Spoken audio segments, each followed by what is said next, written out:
The second book of Moses, called Exodus, chapter 1. Now these are the names of the children of Israel which came into Egypt. Every man in his household came with Jacob: Reuben, Simeon, Levi, and Judah, Issachar, Zebulun, and Benjamin, Dan, and Naphtali, Gad, and Asher. And all the souls that came out of the lions of Jacob were 70 souls, for Joseph was in Egypt already. And Joseph died, and all his brethren, and all that generation. And the children of Israel were fruitful, and increased abundantly, and multiplied, and waxed exceedingly mighty, and the land was filled with them. Now there arose up a new king over Egypt, which knew not Joseph. And he said unto his people, Behold, the people of the children of Israel are more and mightier than we. Come on, let us deal wisely with them, lest they multiply. And it come to pass that, when there falleth out any war, they join also unto our enemies, and fight against us, and so get them up out of the land. Therefore they did set over them taskmasters, to afflict them with their burdens. And they built for Pharaoh treasure cities, Pithom and Ramses. But the more they afflicted them, the more they multiplied and grew, and they were grieved because of the children of Israel. And the Egyptians made the children of Israel to serve with rigor, and they made their lives bitter with hard bondage in mortar and in brick, and in all manner of service in the field. All their service wherein they made them serve was with rigor. And the king of Egypt spake to the Hebrew midwives, of which the name of the one was Shiphrah, and the name of the other Puah. And he said, When ye do the office of a midwife to the Hebrew women, and see them upon the stools, if it be a son, then ye shall kill him, but if it be a daughter, then she shall live. But the midwives feared God, and did not as the king of Egypt commanded them, but saved the men children alive. And the king of Egypt called for the midwives, and said unto them, Why have ye done this thing, and have saved the men children alive? And the midwives said unto Pharaoh, Because the Hebrew women are not as the Egyptian women, for they are lively, and are delivered ere the midwives come in unto them. Therefore God dealt well with the midwives, and the people multiplied, and waxed very mighty. And it came to pass, because the midwives feared God, that he made them houses. And Pharaoh charged all his people, saying, Every son that is born ye shall cast into the river, and every daughter ye shall save alive. Chapter 2. And there went a man of the house of Levi, and took to wife a daughter of Levi. And the woman conceived, and bare a son. And when she saw him that he was a goodly child, she hid him 3 months. And when she could not longer hide him, she took for him an ark of bulrushes, and daubed it with slime, and with pitch, and put the child therein. And she laid it in the flags by the river's brink. And his sister stood afar off, to wit what would be done to him. And the daughter of Pharaoh came down to wash herself at the river, and her maidens walked along by the river's side. And when she saw the ark among the flags, she sent her maid to fetch it. And when she had opened it, she saw the child, and behold, the babe wept. And she had compassion on him, and said, This is one of the Hebrews' children. Then said his sister to Pharaoh's daughter, Shall I go and call to thee a nurse of the Hebrew women, that she may nurse the child for thee? And Pharaoh's daughter said to her, Go. And the maid went and called the child's mother. And Pharaoh's daughter said unto her, Take this child away, and nurse it for me, and I will give thee thy wages. And the woman took the child, and nursed it. And the child grew, and she brought him unto Pharaoh's daughter, and he became her son. And she called his name Moses. And she said, Because I drew him out of the water. And it came to pass in those days, when Moses was grown, that he went out unto his brethren, and looked on their burdens, and he spied an Egyptian smiting an Hebrew, one of his brethren. And he looked this way and that way, and when he saw that there was no man, he slew the Egyptian, and hid him in the sand. And when he went out the second day, behold, 2 men of the Hebrews strove together. And he said to him that did the wrong, Wherefore smitest thou thy fellow? And he said, Who made thee a prince and a judge over us? Intendest thou to kill me, as thou killest the Egyptian? And Moses feared, and said, Surely this thing is known. Now when Pharaoh heard this thing, he sought to slay Moses. But Moses fled from the face of Pharaoh, and dwelt in the land of Midian. And he sat down by a well. Now the priest of Midian had 7 daughters, and they came and drew water, and filled the troughs to water their father's flock. And the shepherds came and drove them away, but Moses stood up and helped them, and watered their flock. And when they came to Reuel their father, he said, How is it that ye are come so soon today? And they said, An Egyptian delivered us out of the hand of the shepherds, and also drew water enough for us, and watered the flock. And he said unto his daughters, And where is he? Why is it that ye have left the man? Call him, that he may eat bread. And Moses was content to dwell with the man. And he gave Moses Zipporah his daughter, and she bare him a son, and he called his name Gershom, for he said, I have been a stranger in a strange land. And it came to pass in process of time that the king of Egypt died, and the children of Israel sighted by reason of the bondage, and they cried, and their cry came up unto God by reason of the bondage. And God heard their groaning, and God remembered his covenant with Abraham, with Isaac, and with Jacob. And God looked upon the children of Israel, and God had respect unto them. Chapter 3. Now Moses kept the flock of Jethro his father-in-law, the priest of Midian, and he led the flock to the backside of the desert, and came to the mountain of God, even to Horeb. And the angel of the Lord appeared unto him in a flame of fire out of the midst of a bush. And he looked, and behold, the bush burned with fire, and the bush was not consumed. And Moses said, I will now turn aside, and see this great sight, why the bush is not burnt. And when the Lord saw that he turned aside to see, God called unto him out of the midst of the bush, and said, Moses, Moses. And he said, Here am I. And he said, Draw not nigh hither, put off thy shoes from off thy feet, for the place whereon thou standest is holy ground. Moreover he said, I am the God of thy father, the God of Abraham, the God of Isaac, and the God of Jacob. And Moses hid his face, for he was afraid to look upon God. And the Lord said, I have surely seen the affliction of my people which are in Egypt, and have heard their cry by reason of their taskmasters, for I know their sorrows.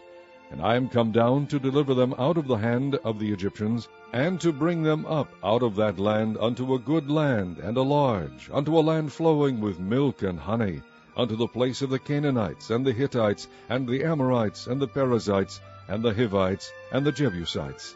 Now therefore, behold, the cry of the children of Israel is come unto me, and I have also seen the oppression wherewith the Egyptians oppress them.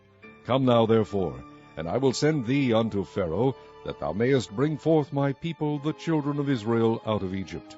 And Moses said unto God, Who am I, that I should go unto Pharaoh, and that I should bring forth the children of Israel out of Egypt? And he said, Certainly I will be with thee, and this shall be a token unto thee, that I have sent thee. When thou hast brought forth the people out of Egypt, ye shall serve God upon this mountain.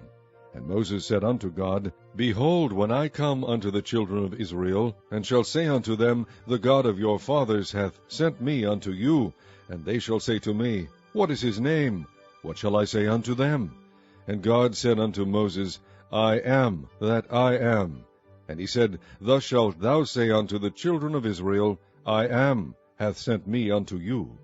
And God said moreover unto Moses, Thus shalt thou say unto the children of Israel, The Lord God of your fathers, the God of Abraham, the God of Isaac, and the God of Jacob, hath sent me unto you. This is my name forever, and this is my memorial unto all generations. Go and gather the elders of Israel together, and say unto them, The Lord God of your fathers, the God of Abraham, of Isaac, and of Jacob, appeared unto me, saying, I have surely visited you, and seen that which is done to you in Egypt.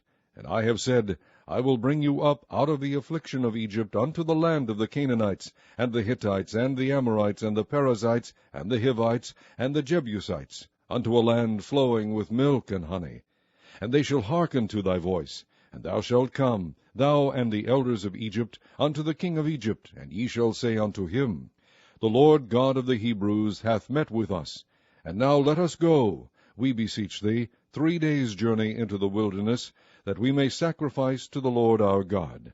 And I am sure that the king of Egypt will not let you go, no, not by a mighty hand. And I will stretch out my hand, and smite Egypt with all my wonders, which I will do in the midst thereof, and after that he will let you go. And I will give this people favor in the sight of the Egyptians. And it shall come to pass that, when ye go, ye shall not go empty. But every woman shall borrow of her neighbor, and of her that sojourneth in her house, jewels of silver, and jewels of gold, and raiment, and ye shall put them upon your sons, and upon your daughters, and ye shall spoil the Egyptians. Chapter 4. And Moses answered and said, But behold, they will not believe me, nor hearken unto my voice, for they will say, The Lord hath not appeared unto thee. And the Lord said unto him, What is that in thine hand? And he said, A rod. And he said, Cast it on the ground. And he cast it on the ground, and it became a serpent, and Moses fled from before it. And the Lord said unto Moses, Put forth thine hand, and take it by the tail. And he put forth his hand, and caught it, and it became a rod in his hand, that they might believe that the Lord God of their fathers, the God of Abraham, the God of Isaac, and the God of Jacob, hath appeared unto thee. And the Lord said furthermore unto him, Put now thine hand into thy bosom. And he put his hand into his bosom, and when he took it out, behold, his hand was leprous as snow. And he said, Put thine hand into thy bosom again. And he put his hand into his bosom again, and plucked it out of his bosom, and behold, it was turned again as his other flesh. And it shall come to pass, if they will not believe thee, neither hearken to the voice of the first sign, that they will believe the voice of the latter sign. And it shall come to pass, if they will not believe also these two signs, neither hearken unto thy voice, that thou shalt take of the water of the river, and pour it upon the dry land. And the water which thou takest out of the river shall become blood upon the dry land.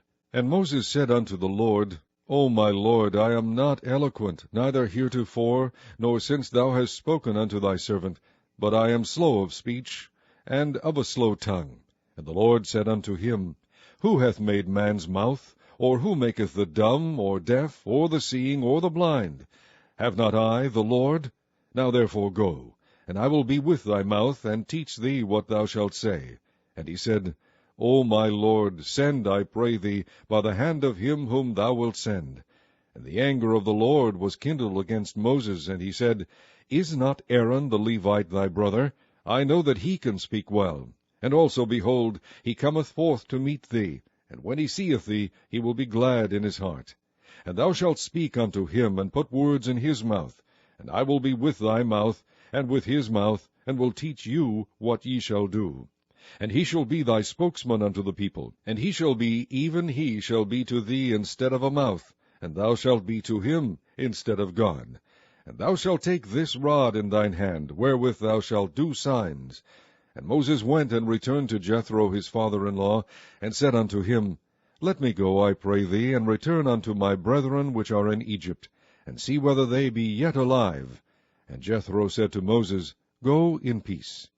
And the Lord said unto Moses in Midian, Go, return into Egypt, for all the men are dead which sought thy life.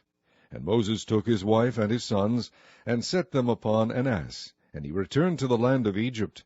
And Moses took the rod of God in his hand. And the Lord said unto Moses, When thou goest to return into Egypt, see that thou do all those wonders before Pharaoh which I have put in thine hand. But I will harden his heart, that he shall not let the people go. And thou shalt say unto Pharaoh, Thus saith the Lord, Israel is my son, even my firstborn. And I say unto thee, Let my son go, that he may serve me. And if thou refuse to let him go, behold, I will slay thy son, even thy firstborn. And it came to pass by the way in the inn, that the Lord met him, and sought to kill him. Then Zipporah took a sharp stone, and cut off the foreskin of her son, and cast it at his feet, and said, Surely a bloody husband art thou to me. So he let him go. Then she said, A bloody husband thou art, because of the circumcision. And the Lord said to Aaron, Go into the wilderness to meet Moses. And he went and met him in the mount of God, and kissed him. And Moses told Aaron all the words of the Lord who had sent him, and all the signs which he had commanded him. And Moses and Aaron went and gathered together all the elders of the children of Israel. And Aaron spake all the words which the Lord had spoken unto Moses, and did the signs in the sight of the people. And the people believed. And when they heard that the Lord had visited the children of Israel, and that he had looked upon their affliction, then they bowed their heads and worshipped. Chapter 5. And after Moses and Aaron went in and told Pharaoh, Thus saith the Lord God of Israel, Let my people go, that they may hold a feast unto me in the wilderness. And Pharaoh said, Who is the Lord, that I should obey his voice to let Israel go? I know not the Lord, neither will I let Israel go. And they said, The God of the Hebrews hath met with us. Let us go, we pray thee, 3 days' journey into the desert, and sacrifice unto the Lord our God, lest he fall upon us with pestilence or with the sword. And the king of Egypt said unto them, Wherefore do ye, Moses and Aaron, let the people from their works get you unto your burdens? And Pharaoh said, Behold, the people of the land now are many, and ye make them rest from their burdens. And Pharaoh commanded the same day the taskmasters of the people and their officers, saying, Ye shall no more give the people straw to make brick, as heretofore. Let them go and gather straw for themselves. And the tale of the bricks which they did make heretofore ye shall lay upon them.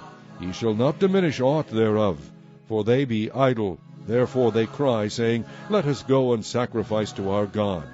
Let there be more work be laid upon the men, that they may labor therein, and let them not regard vain words. And the taskmasters of the people went out, and their officers, and they spake to the people, saying, Thus saith Pharaoh, I will not give you straw. Go ye, get you straw where ye can find it, yet not aught of your work shall be diminished. So the people were scattered abroad throughout the land of Egypt, to gather stubble instead of straw. And the taskmasters hasted them, saying, Fulfill your works, your daily tasks, as when there was straw. And the officers of the children of Israel, which Pharaoh's taskmasters had set over them, were beaten, and demanded, Wherefore have ye not fulfilled your task in making brick both yesterday and today, as heretofore? Then the officers of the children of Israel came and cried unto Pharaoh, saying, Wherefore dealest thou thus with thy servants? There is no straw given unto thy servants, and they say to us, Make brick. And behold, thy servants are beaten, but the fault is in thine own people. But he said, Ye are idle, ye are idle. Therefore ye say, Let us go and do sacrifice to the Lord.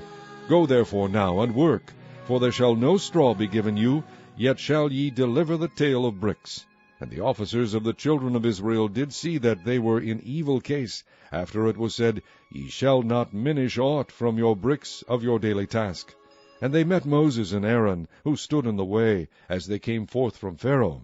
And they said unto them, The Lord look upon you, and judge, because ye have made our savour to be abhorred in the eyes of Pharaoh, and in the eyes of his servants, to put a sword in their hand to slay us. And Moses returned unto the Lord, and said, Lord, wherefore hast thou so evil entreated this people? Why is it that thou hast sent me? For since I came to Pharaoh to speak in thy name, he hath done evil to this people, neither hast thou delivered thy people at all. Chapter 6. Then the Lord said unto Moses, Now shalt thou see what I will do to Pharaoh, for with a strong hand shall he let them go, and with a strong hand shall he drive them out of his land. And God spake unto Moses, and said unto him, I am the Lord. And I appeared unto Abraham, unto Isaac, and unto Jacob, by the name of God Almighty, but by my name, Jehovah, was I not known to them. And I have also established my covenant with them, to give them the land of Canaan, the land of their pilgrimage, wherein they were strangers. And I have also heard the groaning of the children of Israel, whom the Egyptians keep in bondage, and I have remembered my covenant. Wherefore say unto the children of Israel, I am the Lord, and I will bring you out from under the burdens of the Egyptians, and I will rid you out of their bondage, and I will redeem you with a stretched out arm, and with great judgments. And I will take you to me for a people, and I will be to you a God. And ye shall know that I am the Lord your God, which bringeth you out from under the burdens of the Egyptians. And I will bring you in unto the land, concerning the which I did swear to give it to Abraham, to Isaac, and to Jacob, and I will give it you for an heritage. I am the Lord. And Moses spake so unto the children of Israel, but they hearkened not unto Moses for anguish of spirit, and for cruel bondage. And the Lord spake unto Moses, saying, Go in, speak unto Pharaoh king of Egypt, that he let the children of Israel go out of his land. And Moses spake before the Lord, saying, Behold, the children of Israel have not hearkened unto me. How then shall Pharaoh hear me, who am of uncircumcised lips? And the Lord spake unto Moses and unto Aaron, and gave them a charge unto the children of Israel, and unto Pharaoh king of Egypt, to bring the children of Israel out of the land of Egypt. These be the heads of their fathers' houses. The sons of Reuben, the firstborn of Israel, Hanoch, and Palu, Hezron, and Carmi. These be the families of Reuben.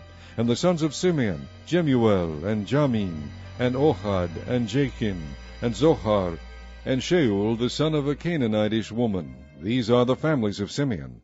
And these are the names of the sons of Levi according to their generations, Gershon, and Kohath, and Merari. And the years of the life of Levi were 137 years. The sons of Gershon, Libni, and Shimei, according to their families.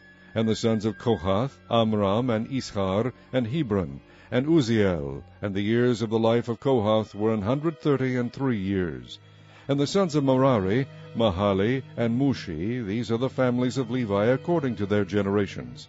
And Amram took him Jochebed, his father's sister, to wife, and she bare him Aaron and Moses. And the years of the life of Amram were 137 years. And the sons of Ishar, Korah, and Nepheg, and Zichri. And the sons of Uzziel, Mishael, and Elzaphan, and Zithri. And Aaron took him Elisheba, daughter of Aminadab, sister of Naashon, to wife. And she bare him Nadab, and Abihu, Eleazar, and Ithamar. And the sons of Korah, Asir, and Elkanah, and Abiasaph. These are the families of the Korhites. And Eleazar, Aaron's son, took him one of the daughters of Putiel to wife, and she bare him Phinehas. These are the heads of the fathers of the Levites according to their families. These are that Aaron and Moses, to whom the Lord said, Bring out the children of Israel from the land of Egypt according to their armies. These are they which spake to Pharaoh king of Egypt, to bring out the children of Israel from Egypt. These are that Moses and Aaron. And it came to pass on the day when the Lord spake unto Moses in the land of Egypt, that the Lord spake unto Moses, saying, I am the Lord. Speak thou unto Pharaoh king of Egypt all that I say unto thee. And Moses said before the Lord, Behold, I am of uncircumcised lips, and how shall Pharaoh hearken unto me? Chapter 7. And the Lord said unto Moses, See, I have made thee a god to Pharaoh, and Aaron thy brother shall be thy prophet. Thou shalt speak all that I command thee, and Aaron thy brother shall speak unto Pharaoh, that he send the children of Israel out of his land. And I will harden Pharaoh's heart, and multiply my signs and my wonders in the land of Egypt. But Pharaoh shall not hearken unto you, that I may lay my hand upon Egypt, and bring forth mine armies, and my people the children of Israel, out of the land of Egypt by great judgments. And the Egyptians shall know that I am the Lord, when I stretch forth mine hand upon Egypt, and bring out the children of Israel from among them. And Moses and Aaron did as the Lord commanded them, so did they. And Moses was 80 years old, and Aaron 83 years old, when they spake unto Pharaoh. And the Lord spake unto Moses and unto Aaron, saying, When Pharaoh shall speak unto you, saying, Shew a miracle for you, then thou shalt say unto Aaron, Take thy rod, and cast it before Pharaoh, and it shall become a serpent. And Moses and Aaron went in unto Pharaoh, and they did so as the Lord had commanded. And Aaron cast down his rod before Pharaoh and before his servants, and it became a serpent. Then Pharaoh also called the wise men and the sorcerers. Now the magicians of Egypt, they also did in like manner with their enchantments. For they cast down every man his rod, and they became serpents. But Aaron's rod swallowed up their rods. And he hardened Pharaoh's heart, that he hearkened not unto them, as the Lord had said. And the Lord said unto Moses, Pharaoh's heart is hardened, he refuseth to let the people go. Get thee unto Pharaoh in the morning. Lo, he goeth out unto the water, and thou shalt stand by the river's brink against he come. And the rod which was turned to a serpent shalt thou take in thine hand. And thou shalt say unto him, The Lord God of the Hebrews hath sent me unto thee, saying, Let my people go, that they may serve me in the wilderness. And behold, hitherto thou wouldest not hear. Thus saith the Lord, In this thou shalt know that I am the Lord. Behold, I will smite with the rod that is in mine hand upon the waters which are in the river, and they shall be turned to blood. And the fish that is in the river shall die, and the river shall stink, and the Egyptians shall loathe to drink of the water of the river.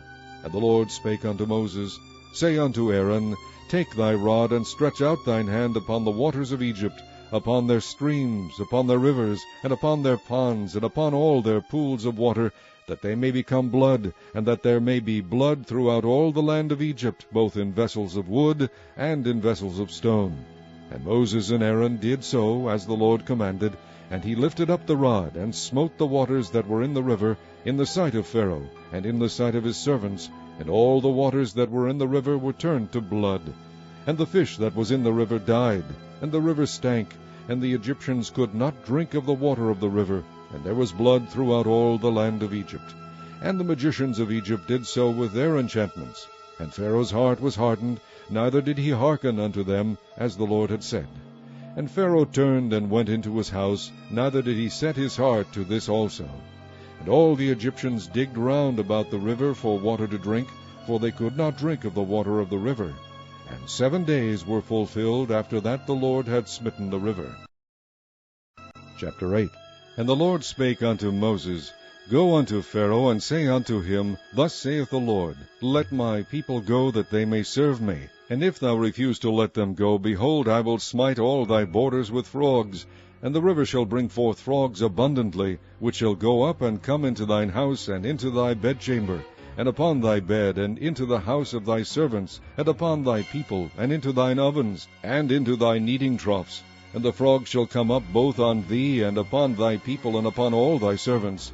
And the Lord spake unto Moses, Say unto Aaron, Stretch forth thine hand with thy rod over the streams, over the rivers, and over the ponds, and cause frogs to come upon the land of Egypt. And Aaron stretched out his hand over the waters of Egypt, and the frogs came up, and covered the land of Egypt. And the magicians did so with their enchantments, and brought up frogs upon the land of Egypt.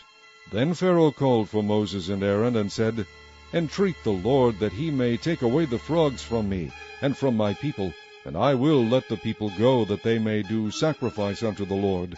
And Moses said unto Pharaoh, Glory over me, when shall I entreat for thee, and for thy servants, and for thy people, to destroy the frogs from thee and thy houses, that they may remain in the river only?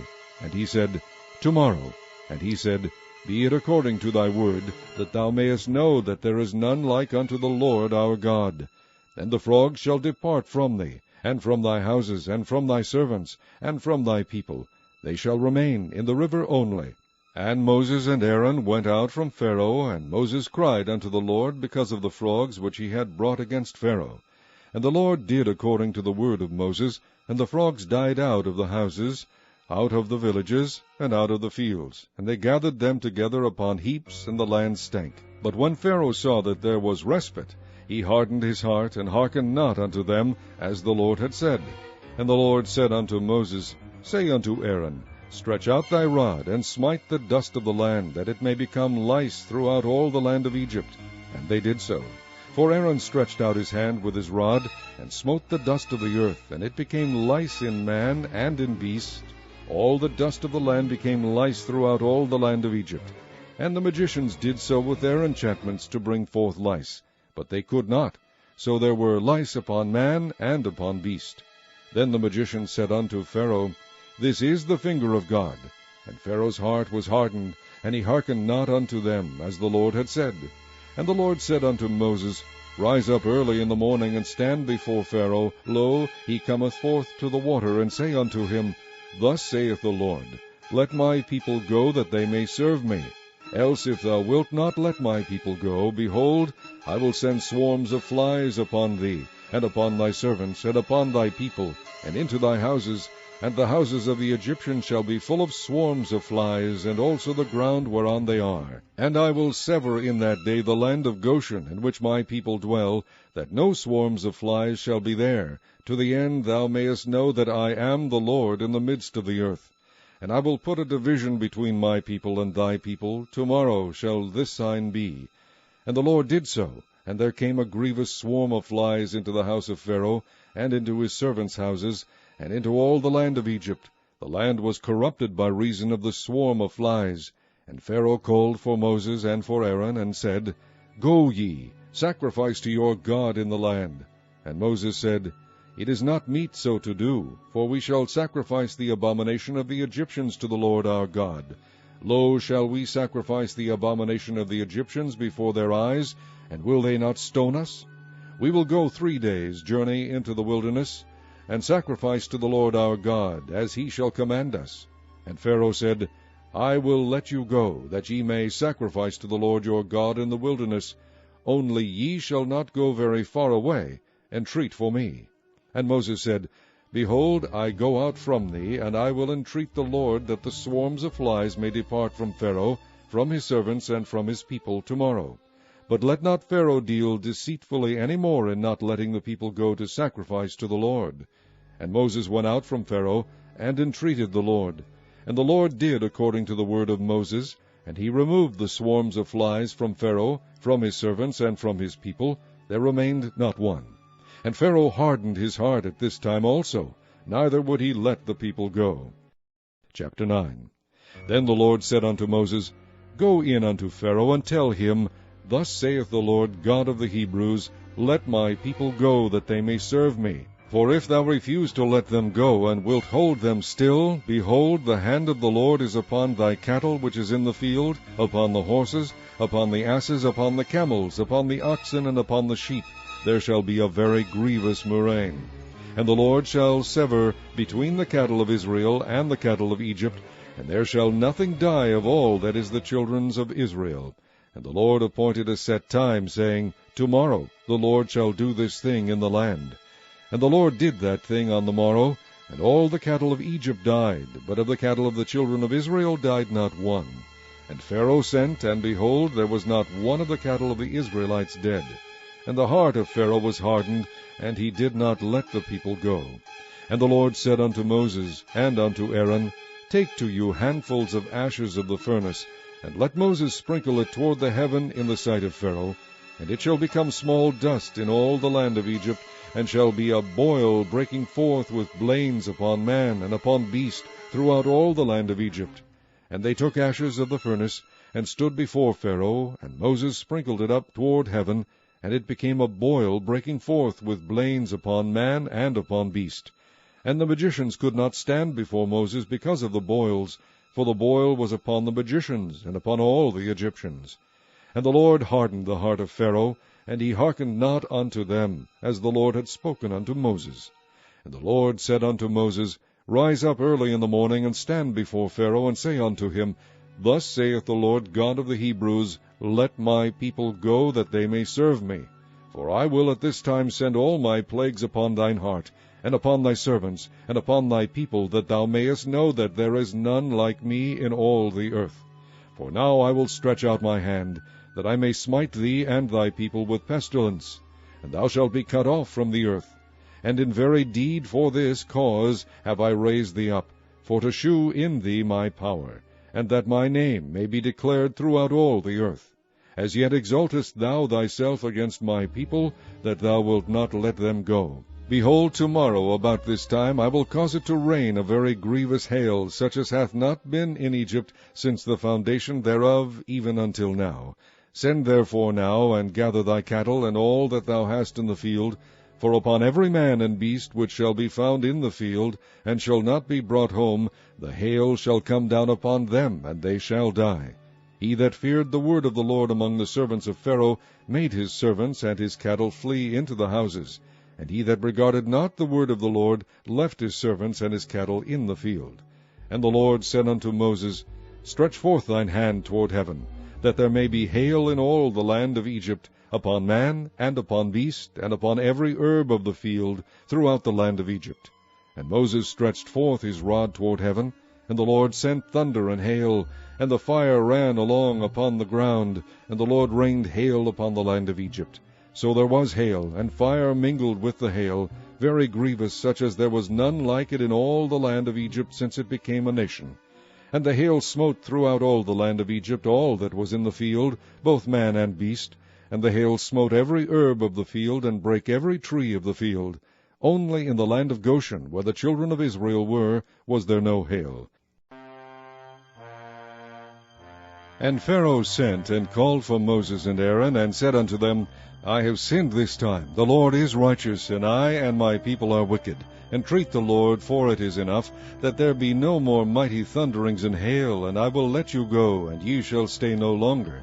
And Moses said unto him, As soon as I am gone out of the city, I will spread abroad my hands unto the Lord, and the thunder shall cease, neither shall there be any more hail, that thou mayest know how that the earth is the Lord's. But as for thee and thy servants, I know that ye will not yet fear the Lord God. And the flax and the barley were smitten, for the barley was in the ear, and the flax was bold. But the wheat and the rye were not smitten, for they were not grown up. And Moses went out of the city from Pharaoh, and spread abroad his hands unto the Lord. And the thunders and hail ceased, and the rain was not poured upon the earth. And when Pharaoh saw that the rain and the hail and the thunders were ceased, he sinned yet more, and hardened his heart, he and his servants. And the heart of Pharaoh was hardened, neither would he let the children of Israel go, as the Lord had spoken by Moses. Chapter 10. And the Lord said unto Moses, Go in unto Pharaoh, for I have hardened his heart, and the heart of his servants, that I might shew these my signs before him, and that thou mayest tell in the ears of thy son, and of thy son's sons, what things I have wrought in Egypt, and my signs which I have done among them, that ye may know how that I am the Lord. And Moses and Aaron came in unto Pharaoh, and said unto him, Thus saith the Lord God of the Hebrews, How long wilt thou refuse to humble thyself before me? Let my people go, that they may serve me. Else if thou refuse to let my people go, behold, tomorrow will I bring the locusts into thy coast, and they shall cover the face of the earth, that one cannot be able to see the earth, and they shall eat the residue of that which is escaped, which remaineth unto you from the hail, and shall eat every tree which groweth for you out of the field. And they shall fill thy houses, and the houses of all thy servants, and the houses of all the Egyptians, which neither thy fathers nor thy fathers' fathers have seen, since the day that they were upon the earth unto this day. And he turned himself and went out from Pharaoh. And Pharaoh's servants said unto him, How long shall this man be a snare unto us? Let the men go, that they may serve the Lord their God. Knowest thou not yet that Egypt is destroyed? And Moses and Aaron were brought again unto Pharaoh, and he said unto them, Go, serve the Lord your God. But who are they that shall go? And Moses said, We will go with our young and with our old, with our sons and with our daughters, with our flocks and with our herds we will go, for we must hold a feast unto the Lord. And he said unto them, Let the Lord be so with you, as I will let you go, and your little ones, look to it, for evil is before you. Not so.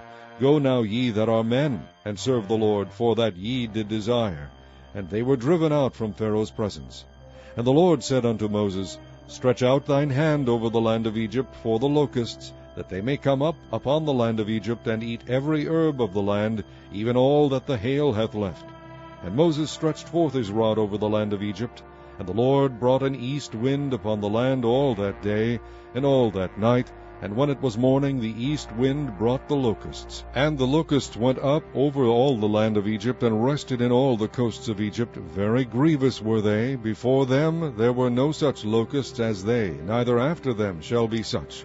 For they covered the face of the whole earth, so that the land was darkened. And they did eat every herb of the land, and all the fruit of the trees which the hail had left. And there remained not any green thing in the trees, or in the herbs of the field, through all the land of Egypt. Then Pharaoh called for Moses and Aaron in haste, and he said, I have sinned against the Lord your God, and against you. Now therefore forgive, I pray thee, my sin only this once, and entreat the Lord your God, that he may take away from me this death only. And he went out from Pharaoh, and entreated the Lord. And the Lord turned a mighty strong west wind, which took away the locusts, and cast them into the Red Sea. There remained not one locust in all the coasts of Egypt. But the Lord hardened Pharaoh's heart, so that he would not let the children of Israel go. And the Lord said unto Moses, Stretch out thine hand toward heaven, that there may be darkness over the land of Egypt, even darkness which may be felt. And Moses stretched forth his hand toward heaven, and there was a thick darkness in all the land of Egypt 3 days. They saw not one another, neither rose any from his place for 3 days. But all the children of Israel had light in their dwellings. And Pharaoh called unto Moses, and said, Go ye, serve the Lord, only let your flocks and your herds be stayed, let your little ones also go with you. And Moses said, Thou must give us also sacrifices and burnt offerings, that we may sacrifice unto the Lord our God. Our cattle also shall go with us. There shall not be an hoof be left behind. For thereof must we take to serve the Lord our God, and we know not with what we must serve the Lord until we come thither. But the Lord hardened Pharaoh's heart, and he would not let them go. And Pharaoh said unto him, Get thee from me, take heed to thyself, see my face no more, for in that day thou seest my face, thou shalt die. And Moses said, Thou hast spoken well, I will see thy face again no more. Chapter 11. And the Lord said unto Moses, Yet will I bring one plague more upon Pharaoh and upon Egypt. Afterwards he will let you go hence. When he shall let you go, he shall surely thrust you out hence altogether. Speak now in the ears of the people, and let every man borrow of his neighbor, and every woman of her neighbor, jewels of silver and jewels of gold. And the Lord gave the people favor in the sight of the Egyptians. Moreover, the man Moses was very great in the land of Egypt, in the sight of Pharaoh's servants, and in the sight of the people. And Moses said, Thus saith the Lord, About midnight will I go out into the midst of Egypt, and all the firstborn in the land of Egypt shall die, from the firstborn of Pharaoh that sitteth upon his throne, even unto the firstborn of the maidservant that is behind the mill, and all the firstborn of beasts. And there shall be a great cry throughout all the land of Egypt, such as there was none like it, nor shall be like it any more. But against any of the children of Israel shall not a dog move his tongue, against man or beast, that ye may know how that the Lord doth put a difference between the Egyptians and Israel. And all these thy servants shall come down unto me, and bow down themselves unto me, saying, Get thee out, and all the people that follow thee. And after that I will go out. And he went out from Pharaoh in a great anger. And the Lord said unto Moses, Pharaoh shall not hearken unto you, that my wonders may be multiplied in the land of Egypt. And Moses and Aaron did all these wonders before Pharaoh, and the Lord hardened Pharaoh's heart, so that he would not let the children of Israel go out of his land. Chapter 12. And the Lord spake unto Moses and Aaron in the land of Egypt, saying, This month shall be unto you the beginning of months. It shall be the first month of the year to you. Speak ye unto all the congregation of Israel, saying, In the 10th day of this month they shall take to them every man a lamb, according to the house of their fathers, a lamb for an house. And if the household be too little for the lamb, let him and his neighbor next unto his house take it according to the number of the souls. Every man according to his eating shall make your count for the lamb. Your lamb shall be without blemish. A male of the first year, ye shall take it out from the sheep, or from the goats, and ye shall keep it up until the 14th day of the same month. And the whole assembly of the congregation of Israel shall kill it in the evening. And they shall take of the blood, and strike it on the 2 side posts, and on the upper door post of the houses wherein they shall eat it. And they shall eat the flesh in that night, roast with fire, and unleavened bread, and with bitter herbs they shall eat it. Eat not of it raw, nor sodden at all with water, but roast with fire, his head with his legs, and with the purtenance thereof. And ye shall let nothing of it remain until the morning, and that which remaineth of it until the morning ye shall burn with fire. And thus shall ye eat of it, with your loins girded, your shoes on your feet, and your staff in your hand, and ye shall eat it in haste.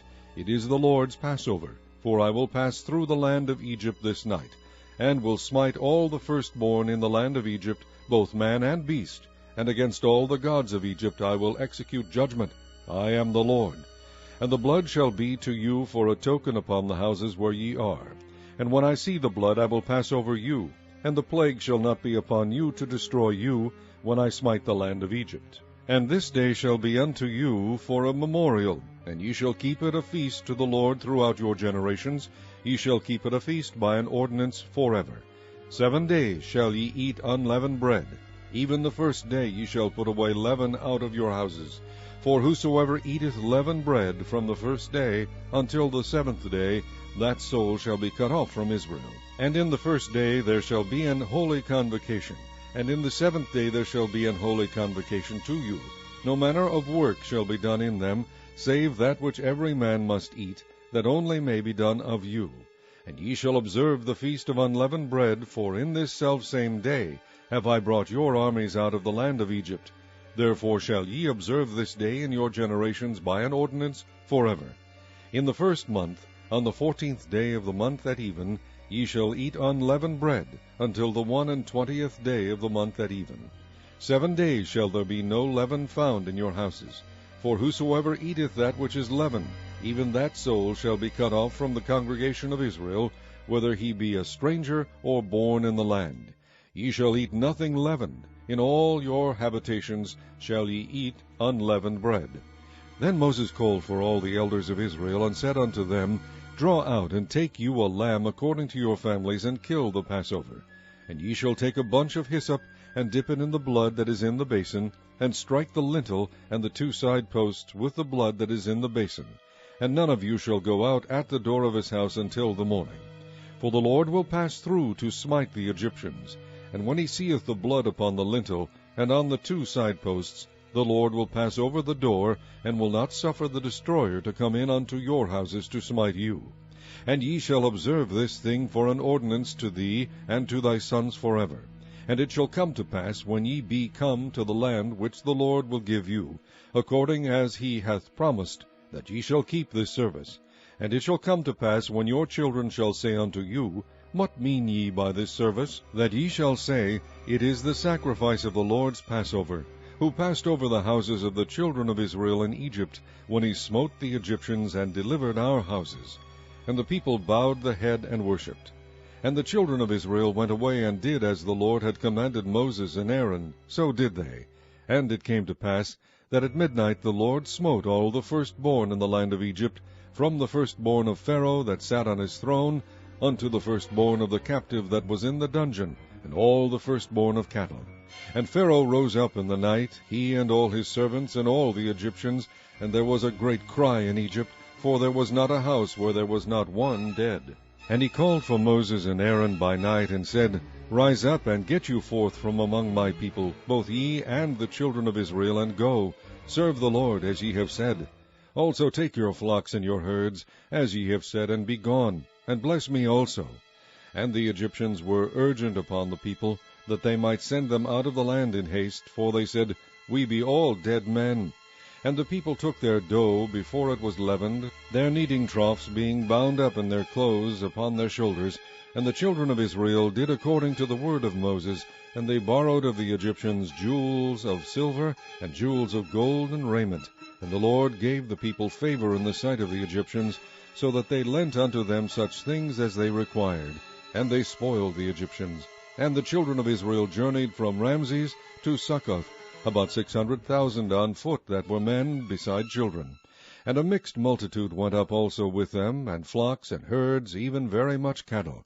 And they baked unleavened cakes of the dough which they brought forth out of Egypt, for it was not leavened, because they were thrust out of Egypt, and could not tarry, neither had they prepared for themselves any victual. Now the sojourning of the children of Israel who dwelt in Egypt was 430 years. And it came to pass at the end of the 430 years, even the selfsame day it came to pass, that all the hosts of the Lord went out from the land of Egypt. It is a night to be much observed unto the Lord for bringing them out from the land of Egypt. This is that night of the Lord to be observed of all the children of Israel in their generations. And the Lord said unto Moses and Aaron, This is the ordinance of the Passover. There shall no stranger eat thereof, but every man's servant that is bought for money, when thou hast circumcised him, then shall he eat thereof. A foreigner and an hired servant shall not eat thereof. In one house shall it be eaten. Thou shalt not carry forth aught of the flesh abroad out of the house, neither shall ye break a bone thereof. All the congregation of Israel shall keep it. And when a stranger shall sojourn with thee, and will keep the Passover to the Lord, let all his males be circumcised, and then let him come near and keep it. And he shall be as one that is born in the land, for no uncircumcised person shall eat thereof. One law shall be to him that is homeborn, and unto the stranger that sojourneth among you. Thus did all the children of Israel, as the Lord commanded Moses and Aaron, so did they. And it came to pass, the selfsame day, that the Lord did bring the children of Israel out of the land of Egypt by their armies. Chapter 13. And the Lord spake unto Moses, saying, Sanctify unto me all the firstborn, whatsoever openeth the womb among the children of Israel, both of man and of beast, it is mine. And Moses said unto the people, Remember this day, in which ye came out from Egypt, out of the house of bondage. For by strength of hand the Lord brought you out from this place. There shall no leavened bread be eaten. This day came ye out in the month Abib. And it shall be, when the Lord shall bring thee into the land of the Canaanites, and the Hittites, and the Amorites, and the Hivites, and the Jebusites, which he sware unto thy fathers to give thee, a land flowing with milk and honey, that thou shalt keep this service in this month. 7 days thou shalt eat unleavened bread, and in the 7th day shall be a feast to the Lord. Unleavened bread shall be eaten 7 days, and there shall no leavened bread be seen with thee, neither shall there be leaven seen with thee in all thy quarters. And thou shalt shew thy son in that day, saying, This is done because of that which the Lord did unto me when I came forth out of Egypt. And it shall be for a sign unto thee upon thine hand, and for a memorial between thine eyes, that the Lord's law may be in thy mouth. For with a strong hand hath the Lord brought thee out of Egypt. Thou shalt therefore keep this ordinance in his season from year to year. And it shall be, when the Lord shall bring thee into the land of the Canaanites, as he sware unto thee and to thy fathers, and shall give it thee, that thou shalt set apart unto the Lord all that openeth the matrix, and every firstling that cometh of a beast which thou hast, the male shall be the Lord's. And every firstling of an ass thou shalt redeem with a lamb. And if thou wilt not redeem it, then thou shalt break his neck, and all the firstborn of man among thy children shalt thou redeem. And it shall be, when thy son asketh thee in time to come, saying, What is this? That thou shalt say unto him, By strength of hand the Lord brought us out from Egypt, from the house of bondage. And it came to pass, when Pharaoh would hardly let us go, that the Lord slew all the firstborn in the land of Egypt, both the firstborn of man and the firstborn of beast.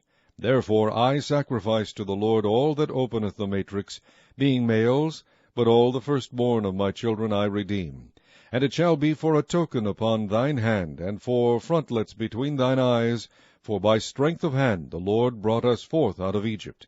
And it came to pass, when Pharaoh had let the people go, that God led them not through the way of the land of the Philistines, although that was near. For God said, Lest peradventure the people repent when they see war, and they return to Egypt.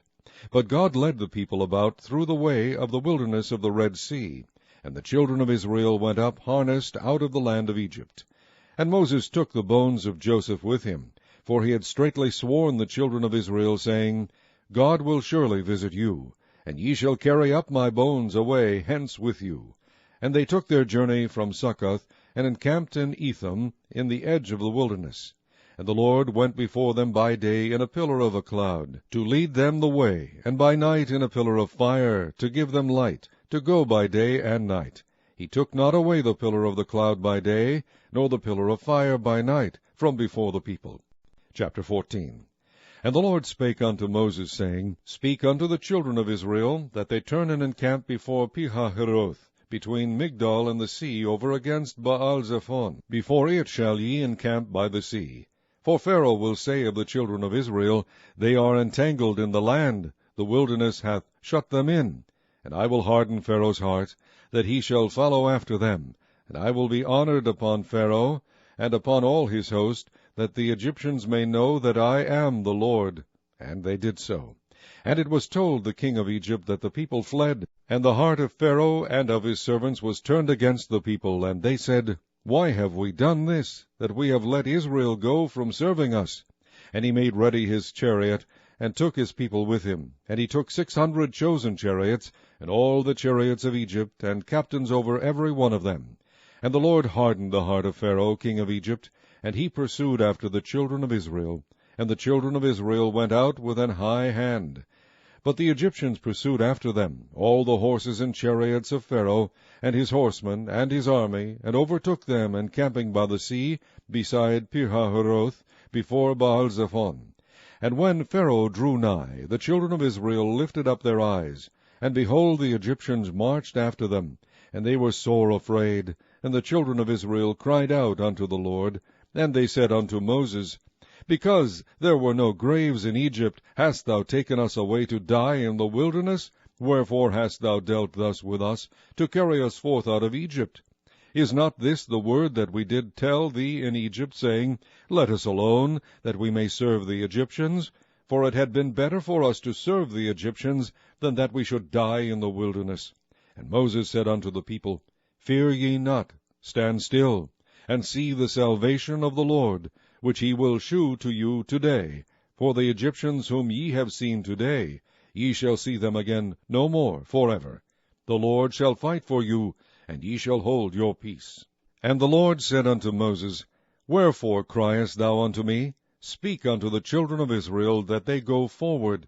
But lift thou up thy rod, and stretch out thine hand over the sea, and divide it.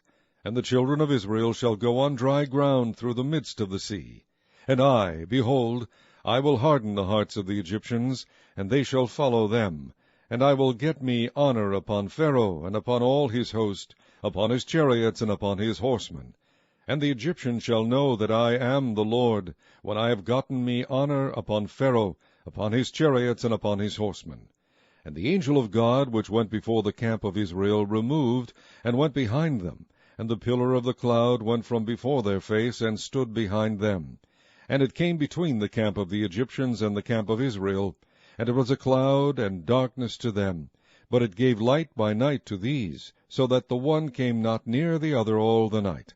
And Moses stretched out his hand over the sea, and the Lord caused the sea to go back by a strong east wind all that night, and made the sea dry land, and the waters were divided.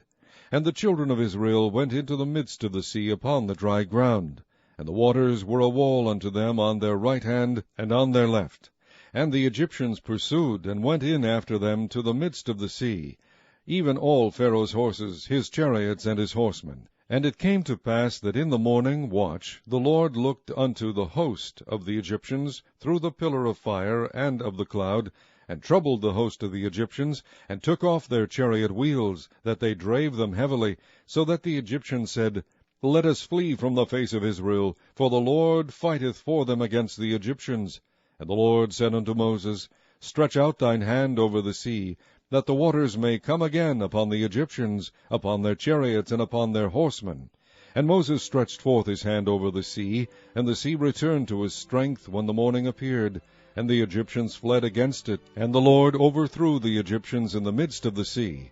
And the waters returned, and covered the chariots and the horsemen, and all the host of Pharaoh that came into the sea after them. There remained not so much as one of them. But the children of Israel walked upon dry land in the midst of the sea, and the waters were a wall unto them on their right hand and on their left. Thus the Lord saved Israel that day out of the hand of the Egyptians, and Israel saw the Egyptians dead upon the seashore. And Israel saw that great work which the Lord did upon the Egyptians, and the people feared the Lord, and believed the Lord and his servant Moses. Chapter 15. Then sang Moses and the children of Israel this song unto the Lord, and spake, saying, I will sing unto the Lord, for he hath triumphed gloriously. The horse and his rider hath he thrown into the sea. The Lord is my strength and song, and he is become my salvation. He is my God, and I will prepare him an habitation, my father's God, and I will exalt him. The Lord is a man of war, the Lord is his name. Pharaoh's chariots and his host hath he cast into the sea. His chosen captains also are drowned in the Red Sea. The depths have covered them. They sank into the bottom as a stone. Thy right hand, O Lord, is become glorious in power. Thy right hand, O Lord, hath dashed in pieces the enemy. And in the greatness of thine excellency thou hast overthrown them that rose up against thee. Thou sentest forth thy wrath, which consumed them as stubble. And with the blast of thy nostrils the waters were gathered together. The floods stood upright as an heap, and the depths were congealed in the heart of the sea. The enemy said, I will pursue, I will overtake, I will divide the spoil. My lust shall be satisfied upon them. I will draw my sword, my hand shall destroy them. Thou didst blow with thy wind, the sea covered them. They sank as lead in the mighty waters. Who is like unto thee, O Lord, among the gods? Who is like thee, glorious in holiness, fearful in praises, doing wonders? Thou stretched out thy right hand, the earth swallowed them. Thou in thy mercy hast led forth the people which thou hast redeemed. Thou hast guided them in thy strength unto thy holy habitation. The people shall hear, and be afraid. Sorrow shall take hold on the inhabitants of Palestina. Then the dukes of Edom shall be amazed. The mighty men of Moab trembling shall take hold upon them. All the inhabitants of Canaan shall melt away. Fear and dread shall fall upon them. By the greatness of thine arm they shall be as still as a stone, till thy people pass over, O Lord, till the people pass over which thou hast purchased. Thou shalt bring them in, and plant them in the mountain of thine inheritance, in the place, O Lord, which thou hast made for thee to dwell in the sanctuary, O Lord, which thy hands have established. The Lord shall reign forever and ever. For the horse of Pharaoh went in with his chariots and with his horsemen into the sea, and the Lord brought again the waters of the sea upon them. But the children of Israel went on dry land in the midst of the sea. And Miriam the prophetess, the sister of Aaron, took a timbrel in her hand, and all the women went out after her with timbrels and with dances. And Miriam answered them, Sing ye to the Lord, for he hath triumphed gloriously. The horse and his rider hath he thrown into the sea. So Moses brought Israel from the Red Sea, and they went out into the wilderness of Shur. And they went 3 days in the wilderness, and found no water. And when they came to Marah, they could not drink of the waters of Marah, for they were bitter. Therefore the name of it was called Marah. And the people murmured against Moses, saying, What shall we drink? And he cried unto the Lord, and the Lord shewed him a tree, which when he had cast into the waters were made sweet. There he made for them a statute and an ordinance, and there he proved them, and said, If thou wilt diligently hearken to the voice of the Lord thy God, and wilt do that which is right in his sight, and wilt give ear to his commandments, and keep all his statutes, I will put none of these diseases upon thee, which I have brought upon the Egyptians, for I am the Lord that healeth thee. And they came to Elim, where were 12 wells of water, and 70 palm trees, and they encamped there by the waters. Chapter 16. And they took their journey from Elim, and all the congregation of the children of Israel came unto the wilderness of Sin, which is between Elim and Sinai, on the 15th day of the 2nd month after their departing out of the land of Egypt. And the whole congregation of the children of Israel murmured against Moses and Aaron in the wilderness. And the children of Israel said unto them, Would to God we had died by the hand of the Lord in the land of Egypt, when we sat by the flesh pots, and when we did eat bread to the full, for ye have brought us forth into this wilderness to kill this whole assembly with hunger. Then said the Lord unto Moses, Behold, I will rain bread from heaven for you, and the people shall go out and gather a certain rate every day, that I may prove them, whether they will walk in my law or no. And it shall come to pass that on the 6th day they shall prepare that which they bring in, and it shall be twice as much as they gather daily. And Moses and Aaron said unto all the children of Israel, At even, then ye shall know that the Lord hath brought you out from the land of Egypt. And in the morning, then ye shall see the glory of the Lord, for that he heareth your murmurings against the Lord. And what are we, that ye murmur against us? And Moses said, This shall be, when the Lord shall give you in the evening flesh to eat, and in the morning bread to the full, for that the Lord heareth your murmurings which ye murmur against him. And what are we? Your murmurings are not against us, but against the Lord. And Moses spake unto Aaron, Say unto all the congregation of the children of Israel, Come near before the Lord, for he hath heard your murmurings. And it came to pass, as Aaron spake unto the whole congregation of the children of Israel, that they looked toward the wilderness, and behold, the glory of the Lord appeared in the cloud. And the Lord spake unto Moses, saying, I have heard the murmurings of the children of Israel. Speak unto them, saying, At even ye shall eat flesh, and in the morning ye shall be filled with bread, and ye shall know that I am the Lord your God. And it came to pass that at even the quails came up, and covered the camp, and in the morning the dew lay around about the host. And when the dew that lay was gone up, behold, upon the face of the wilderness there lay a small round thing, as small as the hoarfrost on the ground. And when the children of Israel saw it, they said one to another, It is manna, for they wist not what it was. And Moses said unto them, This is the bread which the Lord hath given you to eat. This is the thing which the Lord hath commanded. Gather of it every man according to his eating, an omer for every man, according to the number of your persons. Take ye every man for them which are in his tents. And the children of Israel did so, and gathered, some more, some less. And when they did meet it with an omer, he that gathered much had nothing over, and he that gathered little had no lack. They gathered every man according to his eating. And Moses said, Let no man leave of it till the morning. Notwithstanding they hearkened not unto Moses, but some of them left of it until the morning, and it bred worms and stank, and Moses was wroth with them. And they gathered it every morning, every man according to his eating, and when the sun waxed hot it melted. And it came to pass that on the 6th day they gathered twice as much bread, 2 omers, for one man. And all the rulers of the congregation came and told Moses. And he said unto them, This is that which the Lord hath said, Tomorrow is the rest of the holy Sabbath unto the Lord. Bake that which ye will bake today, and seethe that ye will seethe, and that which remaineth over lay up for you to be kept until the morning. And they laid it up till the morning, as Moses bade, and it did not stink, neither was there any worm therein. And Moses said, Eat that today, for today is a Sabbath unto the Lord. Today ye shall not find it in the field. 6 days ye shall gather it, but on the 7th day, which is the Sabbath, in it there shall be none. And it came to pass that there went out some of the people on the 7th day for to gather, and they found none. And the Lord said unto Moses, How long refuse ye to keep my commandments and my laws? See, for that the Lord hath given you the Sabbath, therefore he giveth you on the 6th day the bread of 2 days. Abide ye every man in his place, let no man go out of his place on the 7th day. So the people rested on the 7th day. And the house of Israel called the name thereof manna, and it was like coriander seed, white, and the taste of it was like wafers made with honey. And Moses said, This is the thing which the Lord commandeth. Fill an omer of it to be kept for your generations, that they may see the bread wherewith I have fed you in the wilderness, when I brought you forth from the land of Egypt. And Moses said unto Aaron, Take a pot, and put an omer full of manna therein, and lay it up before the Lord to be kept for your generations.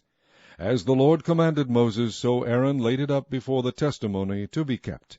And the children of Israel did eat manna 40 years, until they came to a land inhabited. They did eat manna until they came unto the borders of the land of Canaan. Now an omer is the 10th part of an ephah. Chapter 17. And all the congregation of the children of Israel journeyed from the wilderness of Sin after their journeys, according to the commandment of the Lord, and pitched in Rephidim, and there was no water for the people to drink. Wherefore the people did chide with Moses, and said, Give us water that we may drink. And Moses said unto them, Why chide ye with me? Wherefore do ye tempt the Lord? And the people thirsted there for water. And the people murmured against Moses, and said, Wherefore is this that thou hast brought us up out of Egypt, to kill us and our children and our cattle with thirst? And Moses cried unto the Lord, saying, What shall I do unto this people? They be almost ready to stone me. And the Lord said unto Moses, Go on before the people, and take with thee of the elders of Israel, and thy rod wherewith thou smotest the river, take in thine hand, and go. Behold, I will stand before thee there upon the rock in Horeb, and thou shalt smite the rock, and there shall come water out of it, that the people may drink. And Moses did so in the sight of the elders of Israel. And he called the name of the place Massah and Meribah, because of the chiding of the children of Israel, and because they tempted the Lord, saying, Is the Lord among us or not? Then came Amalek, and fought with Israel in Rephidim. And Moses said unto Joshua, Choose us out men, and go out, fight with Amalek tomorrow. I will stand on the top of the hill with the rod of God in mine hand. So Joshua did as Moses had said to him, and fought with Amalek. And Moses, Aaron, and Hur went up to the top of the hill. And it came to pass, when Moses held up his hand, that Israel prevailed. And when he let down his hand, Amalek prevailed. But Moses' hands were heavy, and they took a stone, and put it under him, and he sat thereon. And Aaron and Hur stayed up his hands, the one on the one side, and the other on the other side, and his hands were steady until the going down of the sun. And Joshua discomfited Amalek and his people with the edge of the sword. And the Lord said unto Moses, Write this for a memorial in a book, and rehearse it in the ears of Joshua, for I will utterly put out the remembrance of Amalek from under heaven. And Moses built an altar, and called the name of it Jehovah Nissi. For he said, Because the Lord hath sworn that the Lord will have war with Amalek from generation to generation. Chapter 18. When Jethro, the priest of Midian, Moses' father-in-law, heard of all that God had done for Moses and for Israel his people, and that the Lord had brought Israel out of Egypt, Then Jethro, Moses' father-in-law, took up Zipporah, Moses' wife, after he had sent her back, and her 2 sons, of which the name of the one was Gershom, for he said, I have been an alien in a strange land. And the same of the other was Eleazar, for the God of my father, said he, was mine help, and delivered me from the sword of Pharaoh. And Jethro, Moses' father-in-law, came with his sons and his wife unto Moses into the wilderness, where he encamped at the mount of God. And he said unto Moses, I, thy father-in-law Jethro, am come unto thee, and thy wife, and her 2 sons with her. And Moses went out to meet his father-in-law, and did obeisance, and kissed him, and they asked each other of their welfare, and they came into the tent. And Moses told his father-in-law all that the Lord had done unto Pharaoh and to the Egyptians for Israel's sake, and all the travail that had come upon them by the way, and how the Lord delivered them. And Jethro rejoiced for all the goodness which the Lord had done to Israel, whom he had delivered out of the hand of the Egyptians. And Jethro said, Blessed be the Lord, who hath delivered you out of the hand of the Egyptians, and out of the hand of Pharaoh, who hath delivered the people from under the hand of the Egyptians. Now I know that the Lord is greater than all gods, for in the thing wherein they dealt proudly he was above them. And Jethro, Moses' father-in-law, took a burnt offering and sacrifices for God, and Aaron came, and all the elders of Israel, to eat bread with Moses' father-in-law before God. And it came to pass on the morrow, that Moses sat to judge the people, and the people stood by Moses from the morning unto the evening. And when Moses' father-in-law saw all that he did to the people, he said, What is this thing that thou doest to the people? Why sittest thou thyself alone, and all the people stand by thee from morning unto even? And Moses said unto his father-in-law, Because the people come unto me to inquire of God. When they have a matter, they come unto me, and I judge between one and another, and I do make them know the statutes of God and his laws. And Moses' father-in-law said unto him, The thing that thou doest is not good. Thou wilt surely wear away, both thou and this people that is with thee, for this thing is too heavy for thee. Thou art not able to perform it thyself alone. Hearken now unto my voice. I will give thee counsel, and God shall be with thee. Be thou for the people to Godward, that thou mayest bring the causes unto God. And thou shalt teach them ordinances and laws, and shalt shew them the way wherein they must walk, and the work that they must do. Moreover, thou shalt provide out of all the people able men, such as fear God, men of truth, hating covetousness, and place such over them, to be rulers of thousands, and rulers of hundreds, rulers of 50s, and rulers of 10s. And let them judge the people at all seasons. And it shall be that every great matter they shall bring unto thee, but every small matter they shall judge. So shall it be easier for thyself, and they shall bear the burden with thee. If thou shalt do this thing, and God command thee so, then thou shalt be able to endure, and all this people shall also go to their place in peace. So Moses hearkened to the voice of his father-in-law, and did all that he had said. And Moses chose able men out of all Israel, and made them heads over the people, rulers of thousands, rulers of hundreds, rulers of 50s, and rulers of 10s. And they judged the people at all seasons. The hard causes they brought unto Moses, but every small matter they judged themselves. And Moses let his father-in-law depart, and he went his way into his own land. Chapter 19. In the 3rd month, when the children of Israel were gone forth out of the land of Egypt, the same day came they into the wilderness of Sinai. For they were departed from Rephidim, and were come to the desert of Sinai, and had pitched in the wilderness. And there Israel camped before the mount.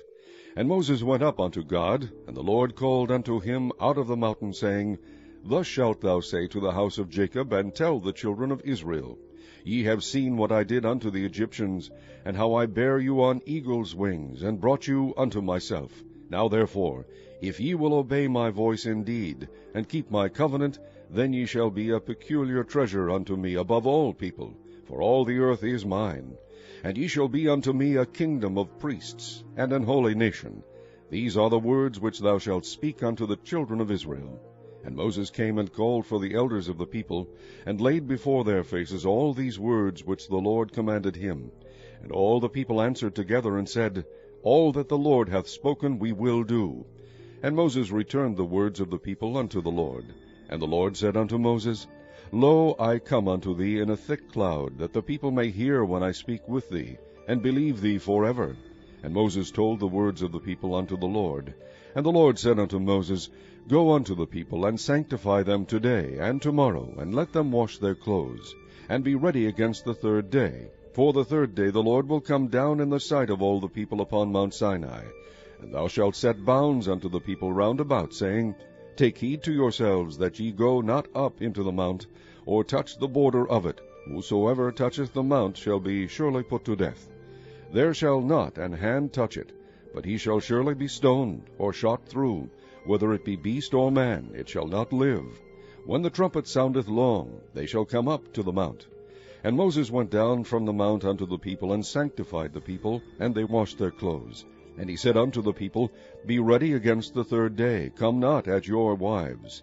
And it came to pass on the third day in the morning, that there were thunders and lightnings, and a thick cloud upon the mount, and the voice of the trumpet exceeding loud, so that all the people that was in the camp trembled. And Moses brought forth the people out of the camp to meet with God, and they stood at the nether part of the mount. And Mount Sinai was altogether on a smoke, because the Lord descended upon it in fire, and the smoke thereof ascended as the smoke of a furnace, and the whole mount quaked greatly. And when the voice of the trumpet sounded long, and waxed louder and louder, Moses spake, and God answered him by a voice. And the Lord came down upon Mount Sinai, on the top of the mount. And the Lord called Moses up to the top of the mount, and Moses went up. And the Lord said unto Moses, Go down, charge the people, lest they break through unto the Lord to gaze, and many of them perish. And let the priests also, which come near to the Lord, sanctify themselves, lest the Lord break forth upon them. And Moses said unto the Lord, The people cannot come up to Mount Sinai, for thou chargest us, saying, Set bounds about the mount, and sanctify it.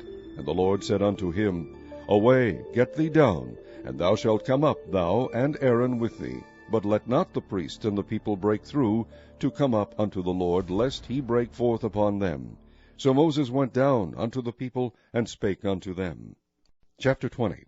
And God spake all these words, saying, I am the Lord thy God, which have brought thee out of the land of Egypt, out of the house of bondage. Thou shalt have no other gods before me. Thou shalt not make unto thee any graven image, or any likeness of anything that is in heaven above, or that is in the earth beneath, or that is in the water under the earth. Thou shalt not bow down thyself to them, nor serve them. For I, the Lord thy God, am a jealous God, visiting the iniquity of the fathers upon the children unto the third and fourth generation of them that hate me, and shewing mercy unto thousands of them that love me, and keep my commandments. Thou shalt not take the name of the Lord thy God in vain, for the Lord will not hold him guiltless that taketh his name in vain. Remember the Sabbath day, to keep it holy. 6 days shalt thou labor, and do all thy work. But the seventh day is the Sabbath of the Lord thy God. In it thou shalt not do any work, thou, nor thy son, nor thy daughter, thy manservant, nor thy maidservant, nor thy cattle, nor thy stranger that is within thy gates. For in 6 days the Lord made heaven and earth, the sea, and all that in them is, and rested the seventh day. Wherefore the Lord blessed the Sabbath day, and hallowed it. Honor thy father and thy mother, that thy days may be long upon the land which the Lord thy God giveth thee. Thou shalt not kill. Thou shalt not commit adultery. Thou shalt not steal. Thou shalt not bear false witness against thy neighbor. Thou shalt not covet thy neighbor's house. Thou shalt not covet thy neighbor's wife, nor his manservant, nor his maidservant, nor his ox, nor his ass, nor anything that is thy neighbor's. And all the people saw the thunderings, and the lightnings, and the noise of the trumpet, and the mountain smoking. And when the people saw it, they removed, and stood afar off. And they said unto Moses, Speak thou with us, and we will hear. But let not God speak with us, lest we die. And Moses said unto the people, Fear not, for God is come to prove you, and that his fear may be before your faces, that ye sin not. And the people stood afar off, and Moses drew near unto the thick darkness where God was. And the Lord said unto Moses, Thus thou shalt say unto the children of Israel, Ye have seen that I have talked with you from heaven. Ye shall not make with me gods of silver, neither shall ye make unto you gods of gold. An altar of earth thou shalt make unto me, and shalt sacrifice thereon thy burnt offerings, and thy peace offerings, thy sheep and thine oxen. In all places where I record my name I will come unto thee, and I will bless thee. And if thou wilt make me an altar of stone, thou shalt not build it of hewn stone, for if thou lift up thy tool upon it, thou hast polluted it. Neither shalt thou go up by steps unto mine altar, that thy nakedness be not discovered thereon. Chapter 21. Now these are the judgments which thou shalt set before them. If thou buy an Hebrew servant, 6 years he shall serve, and in the 7th he shall go out free for nothing. If he came in by himself, he shall go out by himself. If he were married, then his wife shall go out with him. If his master have given him a wife, and she have borne him sons or daughters, the wife and her children shall be her master's, and he shall go out by himself. And if the servant shall plainly say, I love my master, my wife, and my children, I will not go out free, then his master shall bring him unto the judges. He shall also bring him to the door, or unto the door post, and his master shall bore his ear through with an awl, and he shall serve him forever. And if a man sell his daughter to be a maidservant, she shall not go out, as the men servants do. If she please not her master, who hath betrothed her to himself, then shall he let her be redeemed. To sell her unto a strange nation he shall have no power, seeing he hath dealt deceitfully with her. And if he have betrothed her unto his son, he shall deal with her after the manner of daughters. If he take him another wife, her food, her raiment, and her duty of marriage shall be not diminished. And if he do not these 3 unto her, then shall she go out free without money. He that smiteth a man so that he die shall be surely put to death. And if a man lie not in wait, but God deliver him into his hand, then I will appoint thee a place whither he shall flee. But if a man come presumptuously upon his neighbor to slay him with guile, thou shalt take him from mine altar, that he may die. And he that smiteth his father or his mother shall be surely put to death. And he that stealeth a man and selleth him, or if he be found in his hand, he shall surely be put to death. And he that curseth his father or his mother shall surely be put to death. And if men strive together, and one smite another with a stone or with his fist, and he die not, but keepeth his bed, if he rise again and walk abroad upon his staff, then shall he that smote him be quit. Only he shall pay for the loss of his time, and shall cause him to be thoroughly healed. And if a man smite his servant or his maid with a rod, and he die under his hand, he shall be surely punished. Notwithstanding, if he continue a day or 2, he shall not be punished, for he is his money. If men strive and hurt a woman with child, so that her fruit depart from her, and yet no mischief follow, he shall be surely punished, according as the woman's husband will lay upon him, and he shall pay as the judges determine. And if any mischief follow, then thou shalt give life for life, eye for eye, tooth for tooth, hand for hand, foot for foot, burning for burning, wound for wound, stripe for stripe. And if a man smite the eye of his servant or the eye of his maid, that it perish, he shall let him go free for his eye's sake. And if he smite out his manservant's tooth, or his maidservant's tooth, he shall let him go free for his tooth's sake. If an ox gore a man or a woman, that they die, then the ox shall be surely stoned, and his flesh shall not be eaten, but the owner of the ox shall be quit. But if the ox were wont to push with his horn in time past, and it hath been testified to his owner, and he hath not kept him in, but that he hath killed a man or a woman, the ox shall be stoned, and his owner also shall be put to death.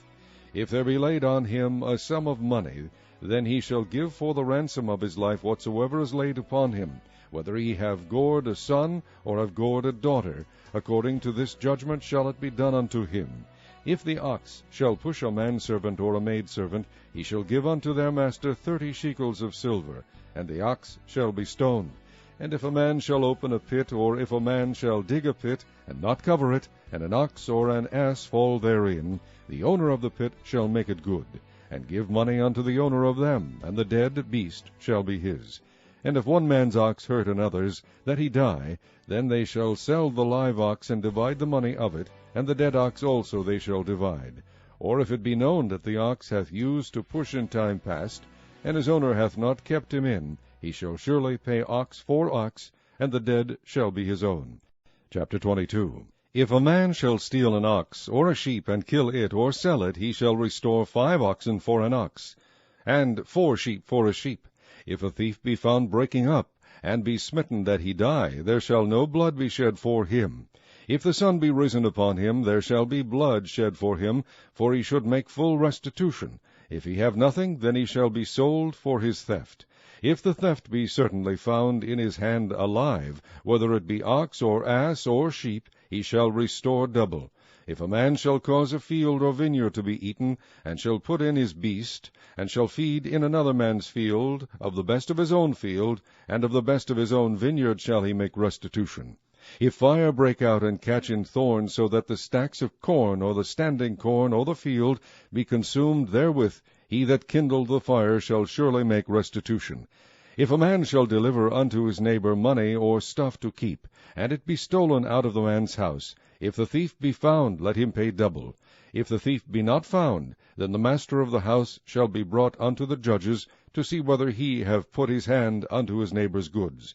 For all manner of trespass, whether it be for ox, for ass, for sheep, for raiment, or for any manner of lost thing, which another challengeth to be his, the cause of both parties shall come before the judges, and whom the judges shall condemn, he shall pay double unto his neighbor. If a man deliver unto his neighbor an ass, or an ox, or a sheep, or any beast to keep, and it die, or be hurt, or driven away, no man seeing it, then shall an oath of the Lord be between them both, that he hath not put his hand unto his neighbor's goods, and the owner of it shall accept thereof, and he shall not make it good. And if it be stolen from him, he shall make restitution unto the owner thereof. If it be torn in pieces, then let him bring it for witness, and he shall not make good that which was torn. And if a man borrow aught of his neighbor, and it be hurt, or die, the owner thereof being not with it, he shall surely make it good.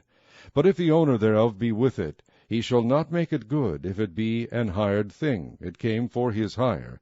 And if a man entice a maid that is not betrothed, and lie with her, he shall surely endow her to be his wife. And if her father utterly refuse to give her unto him, he shall pay money according to the dowry of virgins. Thou shalt not suffer a witch to live. Whosoever lieth with a beast shall surely be put to death. He that sacrificeth unto any god, save unto the Lord only, he shall be utterly destroyed. Thou shalt neither vex a stranger, nor oppress him, for ye were strangers in the land of Egypt. Ye shall not afflict any widow or fatherless child. If thou afflict them in any wise, and they cry at all unto me, I will surely hear their cry, and my wrath shall wax hot. And I will kill you with the sword, and your wives shall be widows, and your children fatherless. If thou lend money to any of my people that is poor by thee, thou shalt not be to him as an usurer, neither shalt thou lay upon him usury. If thou at all take thy neighbor's raiment to pledge, thou shalt deliver it unto him by that the sun goeth down. For that is his covering only. It is his raiment for his skin, wherein shall he sleep. And it shall come to pass, when he crieth unto me, that I will hear, for I am gracious. Thou shalt not revile the gods, nor curse the ruler of thy people. Thou shalt not delay to offer the first of thy ripe fruits, and of thy liquors, the firstborn of thy sons shalt thou give unto me. Likewise shalt thou do with thine oxen, and with thy sheep. 7 days it shall be with his dam. On the 8th day thou shalt give it me, and ye shall be holy men unto me, neither shall ye eat any flesh that is torn of beasts in the field. Ye shall cast it to the dogs. Chapter 23. Thou shalt not raise a false report. Put not thine hand with the wicked to be an unrighteous witness. Thou shalt not follow a multitude to do evil, neither shalt thou speak in a cause to decline after many to wrest judgment. Neither shalt thou countenance a poor man in his cause. If thou meet thine enemy's ox or his ass going astray, thou shalt surely bring it back to him again. If thou see the ass of him that hateth thee lying under his burden, and wouldest forbear to help him, thou shalt surely help with him. Thou shalt not wrest the judgment of thy poor in his cause. Keep thee far from a false matter, and the innocent and righteous slay thou not, for I will not justify the wicked. And thou shalt take no gift, for the gift blindeth the wise, and perverteth the words of the righteous. Also thou shalt not oppress a stranger, for ye know the heart of a stranger, seeing ye were strangers in the land of Egypt. And 6 years thou shalt sow thy land, and shalt gather in the fruits thereof. But the 7th year thou shalt let it rest, and lie still, that the poor of thy people may eat, and what they leave the beasts of the field shall eat. In like manner thou shalt deal with thy vineyard, and with thy oliveyard. 6 days thou shalt do thy work, and on the 7th day thou shalt rest, that thine ox and thine ass may rest, and the son of thy handmaid, and the stranger may be refreshed. And in all things that I have said unto you be circumspect, and make no mention of the name of other gods, neither let it be heard out of thy mouth. 3 times thou shalt keep a feast unto me in the year. Thou shalt keep the feast of unleavened bread. Thou shalt eat unleavened bread 7 days, as I commanded thee, in the time appointed of the month Abib. For in it thou camest out from Egypt, and none shall appear before me empty. And the feast of harvest, the first fruits of thy labors, which thou hast sown in the field, and the feast of ingathering, which is in the end of the year, when thou hast gathered in thy labors out of the field. 3 times in the year all thy male shall appear before the Lord God. Thou shalt not offer the blood of my sacrifice with leavened bread, neither shall the fat of my sacrifice remain until the morning. The first of the firstfruits of thy land thou shalt bring into the house of the Lord thy God. Thou shalt not seethe the kid in his mother's milk. Behold, I send an angel before thee, to keep thee in the way, and to bring thee into the place which I have prepared. Beware of him, and obey his voice. Provoke him not, for he will not pardon your transgressions, for my name is in him. But if thou shalt indeed obey his voice, and do all that I speak, then I will be an enemy unto thine enemies, and an adversary unto thine adversaries. For mine angel shall go before thee, and bring thee unto the Amorites, and the Hittites, and the Perizzites, and the Canaanites, the Hivites, and the Jebusites, and I will cut them off. Thou shalt not bow down to their gods, nor serve them, nor do after their works, but thou shalt utterly overthrow them, and quite break down their images. And ye shall serve the Lord your God, and he shall bless thy bread and thy water, and I will take sickness away from the midst of thee. There shall nothing cast their young, nor be barren in thy land. The number of thy days I will fulfill. I will send my fear before thee, and will destroy all the people to whom thou shalt come, and I will make all thine enemies turn their backs unto thee. And I will send hornets before thee, which shall drive out the Hivite, the Canaanite, and the Hittite from before thee. I will not drive them out from before thee in 1 year, lest the land become desolate, and the beasts of the field multiply against thee. By little and little I will drive them out from before thee, until thou be increased, and inherit the land. And I will set thy bounds from the Red Sea even unto the sea of the Philistines, and from the desert unto the river. For I will deliver the inhabitants of the land into your hand, and thou shalt drive them out before thee. Thou shalt make no covenant with them, nor with their gods. They shall not dwell in thy land, lest they make thee sin against me. For if thou serve their gods, it will surely be a snare unto thee. Chapter 24. And he said unto Moses, Come up unto the Lord, thou and Aaron, Nadab, and Abihu, and 70 of the elders of Israel, and worship ye afar off. And Moses alone shall come near the Lord, but they shall not come nigh, neither shall the people go up with him. And Moses came and told the people all the words of the Lord, and all the judgments. And all the people answered with one voice, and said, All the words which the Lord hath said will we do. And Moses wrote all the words of the Lord, and rose up early in the morning, and builded an altar under the hill, and 12 pillars according to the 12 tribes of Israel. And he sent young men of the children of Israel, which offered burnt offerings, and sacrificed peace offerings of oxen unto the Lord. And Moses took half of the blood, and put it in basins, and half of the blood he sprinkled on the altar. And he took the book of the covenant, and read in the audience of the people, and they said, All that the Lord hath said will we do, and be obedient. And Moses took the blood, and sprinkled it on the people, and said, Behold the blood of the covenant which the Lord hath made with you concerning all these words. Then went up Moses and Aaron, Nadab and Abihu, and 70 of the elders of Israel. And they saw the God of Israel, and there was under his feet as it were a paved work of a sapphire stone, and as it were the body of heaven in his clearness. And upon the nobles of the children of Israel he laid not his hand. Also they saw God, and did eat and drink. And the Lord said unto Moses, Come up to me into the mount, and be there. And I will give thee tables of stone, and a law, and commandments which I have written, that thou mayest teach them. And Moses rose up, and his minister Joshua, and Moses went up into the mount of God.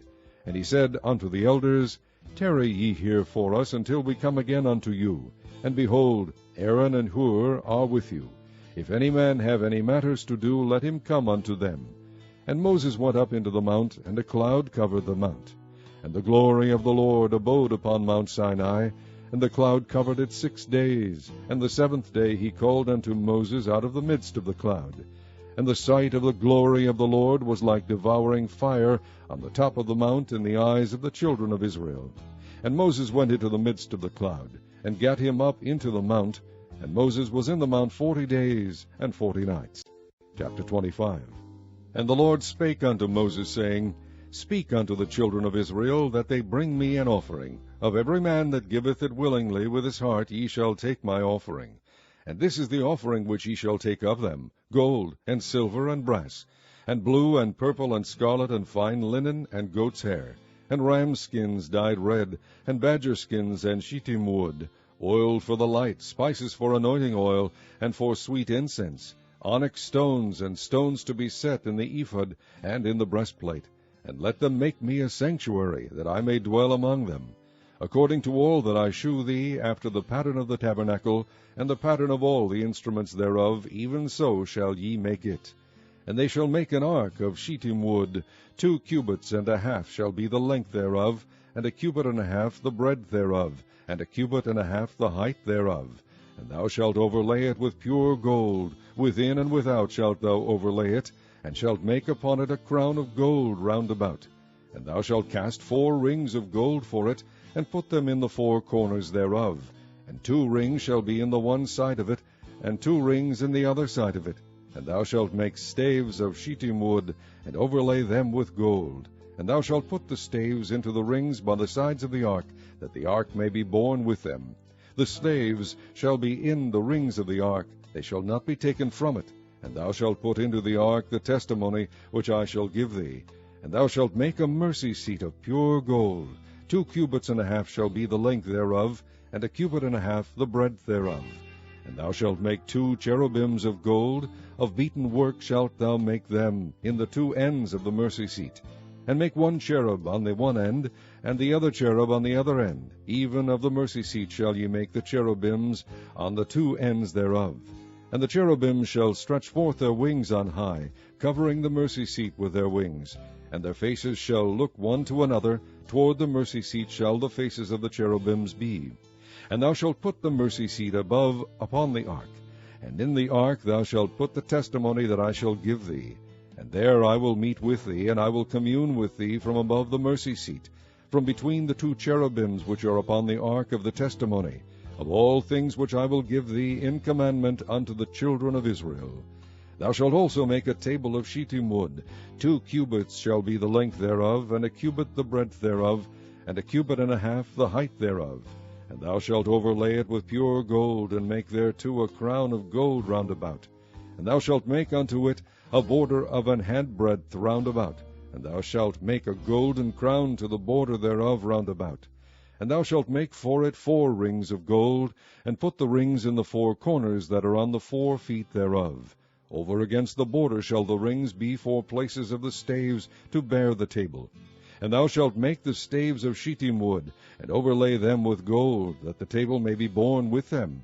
And thou shalt make the dishes thereof, and spoons thereof, and covers thereof, and bowls thereof, to cover withal. Of pure gold shalt thou make them. And thou shalt set upon the table shewbread before me alway. And thou shalt make a candlestick of pure gold, of beaten work shall the candlestick be made. His shaft, and his branches, his bowls, his knobs, and his flowers shall be of the same. And 6 branches shall come out of the sides of it, 3 branches of the candlestick out of the one side, and 3 branches of the candlestick out of the other side. 3 bowls made like unto almonds, with a knop and a flower in one branch, and 3 bowls made like almonds in the other branch, with a knop and a flower. So in the 6 branches that come out of the candlestick.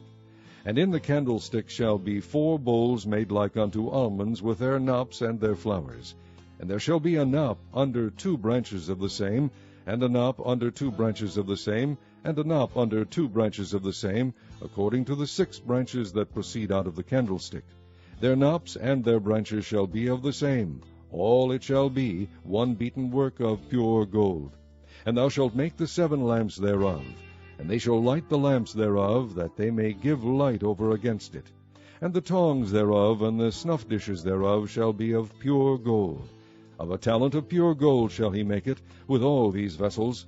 And look that thou make them after their pattern, which was shewed thee in the mount. Chapter 26. Moreover, thou shalt make the tabernacle with 10 curtains of fine twined linen, and blue and purple and scarlet, with cherubims of cunning work shalt thou make them. The length of one curtain shall be 28 cubits, and the breadth of one curtain 4 cubits, and every one of the curtains shall have one measure. The 5 curtains shall be coupled together one to another, and other 5 curtains shall be coupled one to another. And thou shalt make loops of blue upon the edge of the one curtain from the selvedge in the coupling, and likewise shalt thou make in the uttermost edge of another curtain in the coupling of the second. 50 loops shalt thou make in the one curtain, and 50 loops shalt thou make in the edge of the curtain that is in the coupling of the second, that the loops may take hold one of another. And thou shalt make 50 taches of gold, and couple the curtains together with the taches, and it shall be one tabernacle. And thou shalt make curtains of goat's hair to be a covering upon the tabernacle. 11 curtains shalt thou make. The length of one curtain shall be 30 cubits, and the breadth of one curtain 4 cubits, and the 11 curtains shall be all of one measure. And thou shalt couple 5 curtains by themselves, and 6 curtains by themselves, and shalt double the 6th curtain in the forefront of the tabernacle. And thou shalt make 50 loops on the edge of the one curtain that is outmost in the coupling, and 50 loops in the edge of the curtain which coupleth the second. And thou shalt make 50 taches of brass, and put the taches into the loops, and couple the tent together, that it may be one.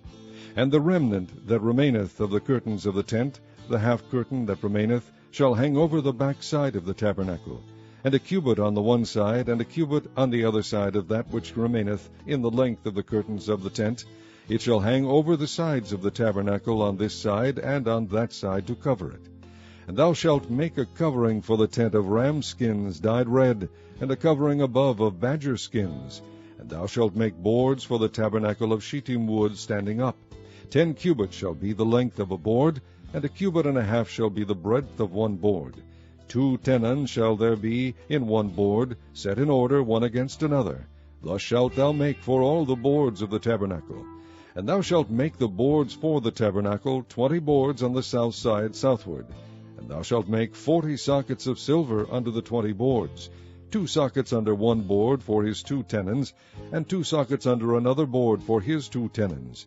And for the second side of the tabernacle on the north side there shall be 20 boards, and there 40 sockets of silver, 2 sockets under one board, and 2 sockets under another board. And for the skies of the tabernacle westward thou shalt make 6 boards, and 2 boards shalt thou make for the corners of the tabernacle in the 2 sides. And they shall be coupled together beneath, and they shall be coupled together above the head of it unto one ring. Thus shall it be for them both, they shall be for the 2 corners. And they shall be 8 boards, and their sockets of silver, 16 sockets, 2 sockets under one board, and 2 sockets under another board. And thou shalt make bars of shittim wood, 5 for the boards of the one side of the tabernacle, and 5 bars for the boards of the other side of the tabernacle, and 5 bars for the boards of the side of the tabernacle, for the 2 sides westward. And the middle bar in the midst of the boards shall reach from end to end. And thou shalt overlay the boards with gold, and make their rings of gold for places for the bars. And thou shalt overlay the bars with gold. And thou shalt rear up the tabernacle according to the fashion thereof which was shewed thee in the mount. And thou shalt make a veil of blue, and purple, and scarlet, and fine twined linen of cunning work, with cherubim shall it be made. And thou shalt hang it upon 4 pillars of shittim wood overlaid with gold. Their hooks shall be of gold, upon the 4 sockets of silver. And thou shalt hang up the veil under the taches, that thou mayest bring in thither within the veil the ark of the testimony. And the veil shall divide unto you between the holy place and the most holy. And thou shalt put the mercy seat upon the ark of the testimony in the most holy place. And thou shalt set the table without the veil, and the candlestick over against the table on the side of the tabernacle toward the south. And thou shalt put the table on the north side. And thou shalt make an hanging for the door of the tent of blue, and purple, and scarlet, and fine twined linen wrought with needlework. And thou shalt make for the hanging 5 pillars of shittim wood, and overlay them with gold, and their hooks shall be of gold. And thou shalt cast 5 sockets of brass for them. Chapter 27. And thou shalt make an altar of shittim wood, 5 cubits long and 5 cubits broad. The altar shall be 4 square, and the height thereof shall be 3 cubits. And thou shalt make the horns of it upon the 4 corners thereof. His horn shall be of the same, and thou shalt overlay it with brass. And thou shalt make his pans to receive his ashes, and his shovels, and his basins, and his flesh hooks, and his fire pans. All the vessels thereof thou shalt make of brass. And thou shalt make for it a grate of network of brass. And upon the net shalt thou make 4 brazen rings in the 4 corners thereof. And thou shalt put it under the compass of the altar beneath, that the net may be even to the midst of the altar. And thou shalt make staves for the altar, staves of shittim wood, and overlay them with brass. And the stave shall be put into the rings, and the stave shall be upon the 2 sides of the altar to bear it. Hollow with boards shalt thou make it, as it was shewed thee in the mount, so shall they make it. And thou shalt make the court of the tabernacle. For the south side, southward, there shall be hangings for the court of fine twined linen of 100 cubits long for one side. And the 20 pillars thereof, and their 20 sockets, shall be of brass. The hooks of the pillars and their fillets shall be of silver. And likewise for the north side in length there shall be hangings of 100 cubits long. And his 20 pillars and their 20 sockets of brass, the hooks of the pillars and their fillets of silver. And for the breadth of the court on the west side shall be hangings of 50 cubits, their pillars 10, and their sockets 10. And the breadth of the court on the east side eastward shall be 50 cubits. The hangings of one side of the gate shall be 15 cubits, their pillars 3, and their sockets 3. And on the other side shall be hangings 15 cubits, their pillars 3, and their sockets 3. And for the gate of the court shall be an hanging of 20 cubits of blue, and purple, and scarlet, and fine twined linen wrought with needlework, and their pillars shall be 4, and their sockets 4. All the pillars round about the court shall be filleted with silver. Their hooks shall be of silver, and their sockets of brass. The length of the court shall be 100 cubits, and the breadth 50 everywhere, and the height 5 cubits of fine twined linen, and their sockets of brass. All the vessels of the tabernacle, and all the service thereof, and all the pins thereof, and all the pins of the court, shall be of brass. And thou shalt command the children of Israel that they bring thee pure oil olive beaten for the light, to cause the lamp to burn always. In the tabernacle of the congregation without the veil, which is before the testimony, Aaron and his sons shall order it from evening to morning before the Lord. It shall be a statute forever unto their generations on the behalf of the children of Israel. Chapter 28. And take thou unto thee Aaron thy brother and his sons with him from among the children of Israel, that he may minister unto me in the priest's office, even Aaron, Nadab, and Abihu, Eleazar, and Ithamar, Aaron's sons. And thou shalt make holy garments for Aaron thy brother, for glory and for beauty. And thou shalt speak unto all that are wise-hearted, whom I have filled with the spirit of wisdom, that they may make Aaron's garments to consecrate him, that he may minister unto me in the priest's office. And these are the garments which they shall make: a breastplate, and an ephod, and a robe, and a bordered coat, a mitre, and a girdle. And they shall make holy garments for Aaron thy brother, and his sons, that he may minister unto me in the priest's office. And they shall take gold, and blue, and purple, and scarlet, and fine linen. And they shall make the ephod of gold, of blue, and of purple, of scarlet, and fine twined linen with cunning work. It shall have the 2 shoulder pieces thereof, joined at the 2 edges thereof, and so it shall be joined together. And the curious girdle of the ephod, which is upon it, shall be of the same according to the work thereof, even of gold, of blue, and purple, and scarlet, and fine twined linen. And thou shalt take 2 onyx stones, and grave on them the names of the children of Israel, 6 of their names on one stone, and the other 6 names of the rest on the other stone, according to their birth. With the work of an engraver in stone, like the engravings of a signet, shalt thou engrave the 2 stones with the names of the children of Israel. Thou shalt make them to be set in ouches of gold. And thou shalt put the 2 stones upon the shoulders of the ephod for stones of memorial unto the children of Israel. And Aaron shall bear their names before the Lord upon his 2 shoulders for a memorial.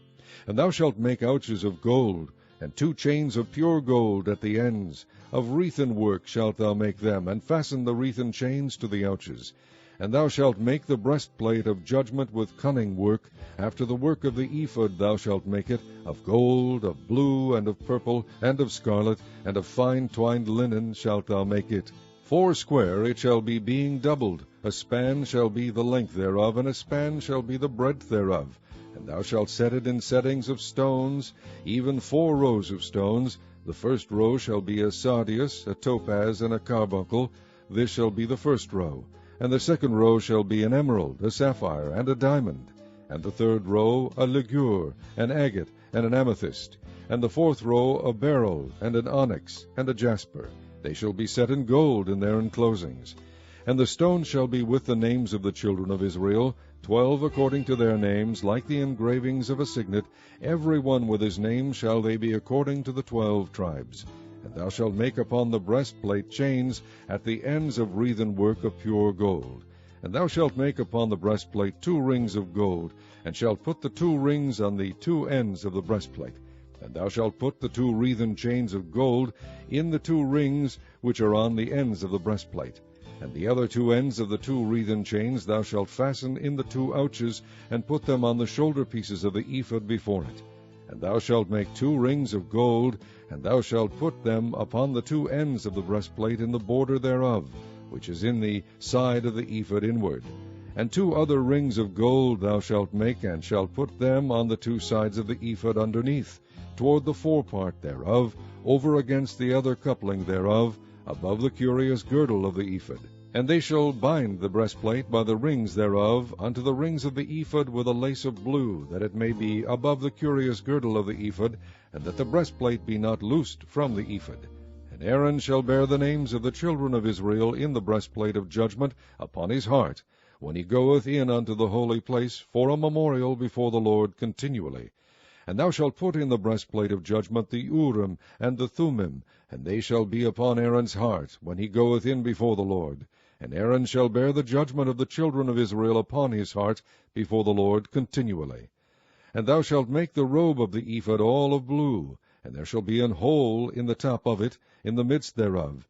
It shall have a binding of woven work round about the whole of it, as it were the hole of a habergeon, that it be not rent. And beneath upon the hem of it thou shalt make pomegranates of blue, and of purple, and of scarlet, round about the hem thereof, and bells of gold between them round about. A gold bell and a pomegranate, a gold bell and a pomegranate, upon the hem of the robe round about.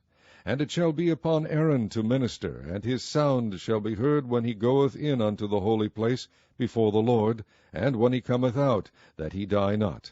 And thou shalt make a plate of pure gold, and grave upon it, like the engravings of a signet, Holiness to the Lord. And thou shalt put it on a blue lace, that it may be upon the mitre. Upon the forefront of the mitre it shall be. And it shall be upon Aaron's forehead, that Aaron may bear the iniquity of the holy things, which the children of Israel shall hallow in all their holy gifts.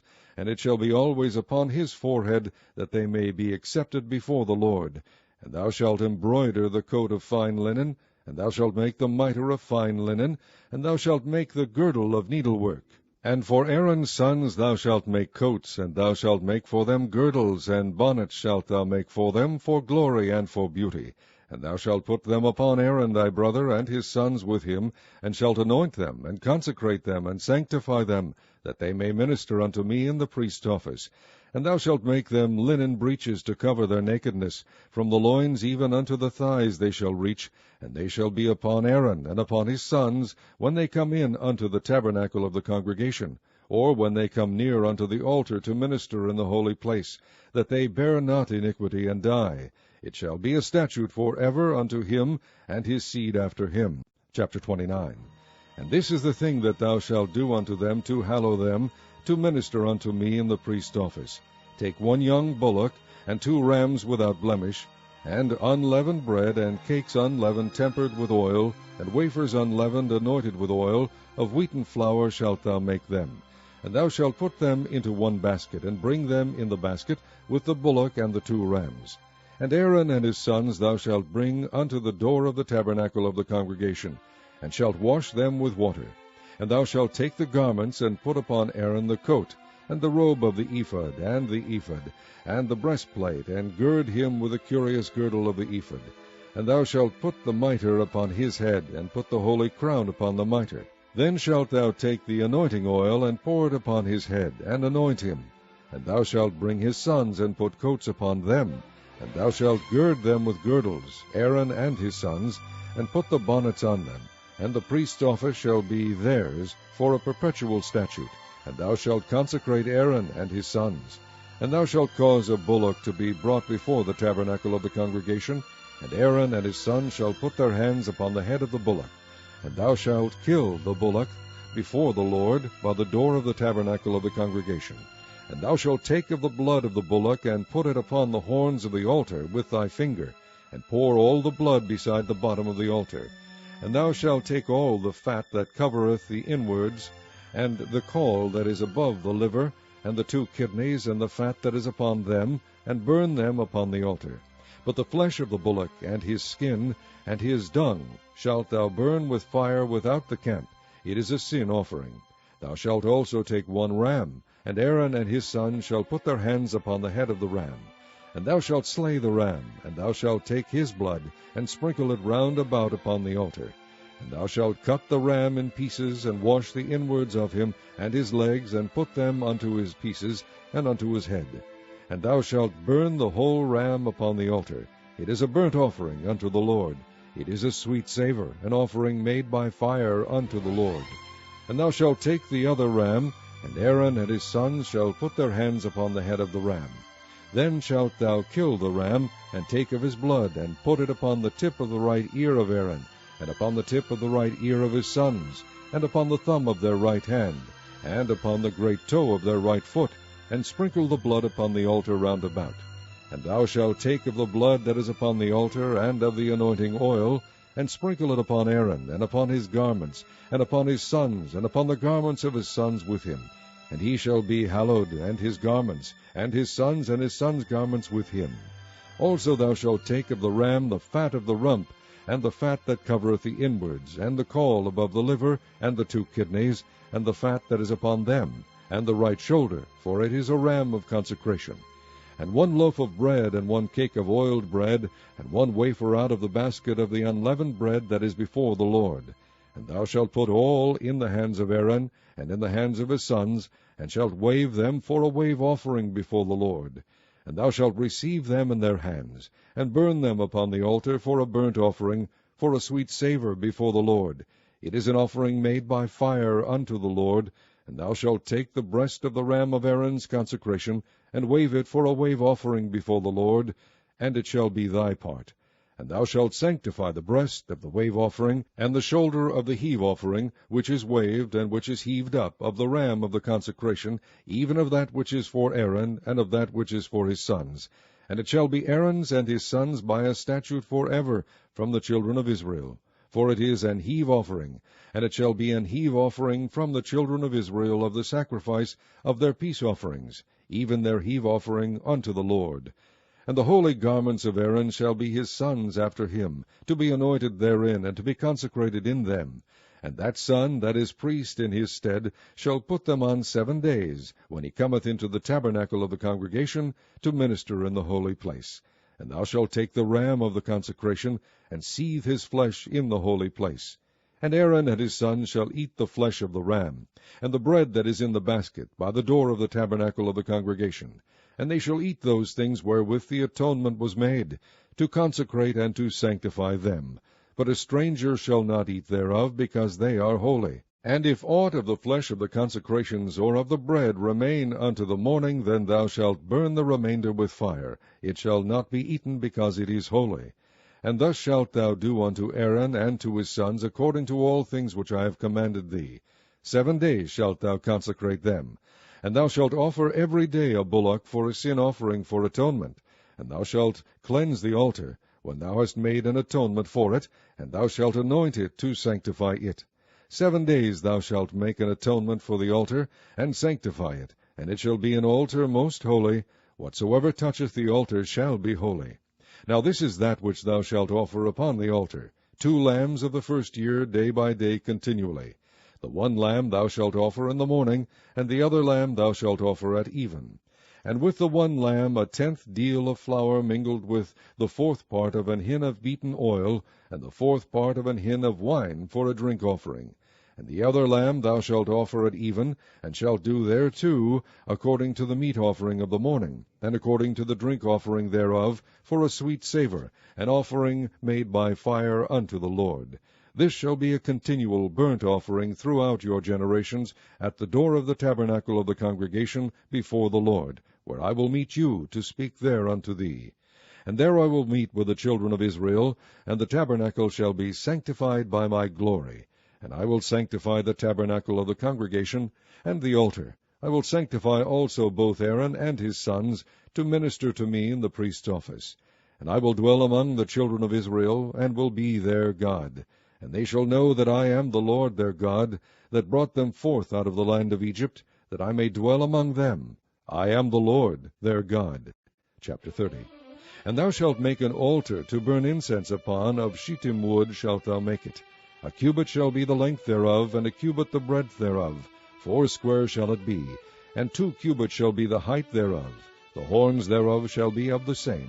And thou shalt overlay it with pure gold, the top thereof, and the sides thereof round about, and the horns thereof. And thou shalt make unto it a crown of gold round about. And 2 golden rings shalt thou make to it under the crown of it. By the 2 corners thereof, upon the 2 sides of it shalt thou make it. And they shall be for places for the slaves to bear it withal. And thou shalt make the staves of shittim wood, and overlay them with gold. And thou shalt put it before the veil that is by the ark of the testimony, before the mercy seat that is over the testimony, where I will meet with thee. And Aaron shall burn thereon sweet incense every morning when he dresseth the lamps. He shall burn incense upon it. And when Aaron lighteth the lamps at even, he shall burn incense upon it, a perpetual incense before the Lord throughout your generations. Ye shall offer no strange incense thereon, nor burnt sacrifice, nor meat offering, neither shall ye pour drink offering thereon. And Aaron shall make an atonement upon the horns of it once in a year with the blood of the sin offering of atonements. Once in the year shall he make atonement upon it throughout your generations. It is most holy unto the Lord. And the Lord spake unto Moses, saying, When thou takest the sum of the children of Israel after their number, then shall they give every man a ransom for his soul unto the Lord, when thou numberest them, that there be no plague among them when thou numberest them. This they shall give, every one that passeth among them that are numbered, half a shekel after the shekel of the sanctuary. A shekel is 20 gerahs, and half shekel shall be the offering of the Lord. Every one that passeth among them that are numbered, from 20 years old and above, shall give an offering unto the Lord. The rich shall not give more, and the poor shall not give less than half a shekel, when they give an offering unto the Lord, to make an atonement for your souls. And thou shalt take the atonement money of the children of Israel, and shall appoint it for the service of the tabernacle of the congregation, that it may be a memorial unto the children of Israel before the Lord, to make an atonement for your souls. And the Lord spake unto Moses, saying, Thou shalt also make a laver of brass, and his foot also of brass, to wash withal. And thou shalt put it between the tabernacle of the congregation and the altar, and thou shalt put water therein. For Aaron and his sons shall wash their hands and their feet therein. When they go into the tabernacle of the congregation, they shall wash with water, that they die not. And when they come near to the altar to minister, to burn offering made by fire unto the Lord, so they shall wash their hands and their feet, that they die not. And it shall be a statute forever to them, even to him and to his seed throughout their generations. Moreover the Lord spake unto Moses, saying, Take thou also unto thee principal spices, of pure myrrh 500 shekels, and of sweet cinnamon half so much, even 250 shekels, and of sweet calamus 250 shekels, and of cassia 500 shekels, after the shekel of the sanctuary, and of oil, olive, and hin. And thou shalt make it an oil of holy ointment, an ointment compound after the art of the apothecary. It shall be an holy anointing oil. And thou shalt anoint the tabernacle of the congregation therewith, and the ark of the testimony, and the table and all his vessels, and the candlestick and his vessels, and the altar of incense, and the altar of burnt offering with all his vessels, and the laver and his foot. And thou shalt sanctify them, that they may be most holy. Whatsoever toucheth them shall be holy. And thou shalt anoint Aaron and his sons, and consecrate them, that they may minister unto me in the priest's office. And thou shalt speak unto the children of Israel, saying, This shall be an holy anointing oil unto me throughout your generations. Upon man's flesh shall it not be poured, neither shall ye make any other like it. After the composition of it, it is holy, and it shall be holy unto you. Whosoever compoundeth any like it, or whosoever putteth any of it upon a stranger, shall even be cut off from his people. And the Lord said unto Moses, Take unto the sweet spices, stacte, and onycha, and galbanum, these sweet spices with pure frankincense, of each shall there be a like weight. And thou shalt make it a perfume, a confection after the art of the apothecary, tempered together, pure and holy. And thou shalt beat some of it very small, and put of it before the testimony in the tabernacle of the congregation, where I will meet with thee. It shall be unto you most holy. And as for the perfume which thou shalt make, ye shall not make to yourselves according to the composition thereof. It shall be unto thee holy for the Lord. Whosoever shall make like unto that, to smell thereto, shall even be cut off from his people. Chapter 31. And the Lord spake unto Moses, saying, See, I have called by name Bezaleel, the son of Uri, the son of Hur, of the tribe of Judah. And I have filled him with the Spirit of God in wisdom, and in understanding, and in knowledge, and in all manner of workmanship, to devise cunning works, to work in gold, and in silver, and in brass, and in cutting of stones to set them, and in carving of timber, to work in all manner of workmanship. And I, behold, I have given with him Aholiab, the son of Ahisamach, of the tribe of Dan. And in the hearts of all that are wise-hearted I have put wisdom, that they may make all that I have commanded thee, the tabernacle of the congregation, and the ark of the testimony, and the mercy seat that is thereupon, and all the furniture of the tabernacle, and the table and his furniture, and the pure candlestick with all his furniture, and the altar of incense, and the altar of burnt offering with all his furniture, and the laver and his foot, and the cloths of service, and the holy garments for Aaron the priest, and the garments of his sons, to minister in the priest's office, and the anointing oil and sweet incense for the holy place, according to all that I have commanded thee shall they do. And the Lord spake unto Moses, saying, Speak thou also unto the children of Israel, saying, Verily my Sabbaths ye shall keep, for it is a sign between me and you throughout your generations, that ye may know that I am the Lord that doth sanctify you. Ye shall keep the Sabbath therefore, for it is holy unto you. Every one that defileth it shall surely be put to death. For whosoever doeth any work therein, that soul shall be cut off from among his people. 6 days may work be done, but in the 7th is the Sabbath of rest, holy to the Lord. Whosoever doeth any work in the Sabbath day, he shall surely be put to death. Wherefore the children of Israel shall keep the Sabbath, to observe the Sabbath throughout their generations for a perpetual covenant. It is a sign between me and the children of Israel forever. For in 6 days the Lord made heaven and earth, and on the 7th day he rested and was refreshed.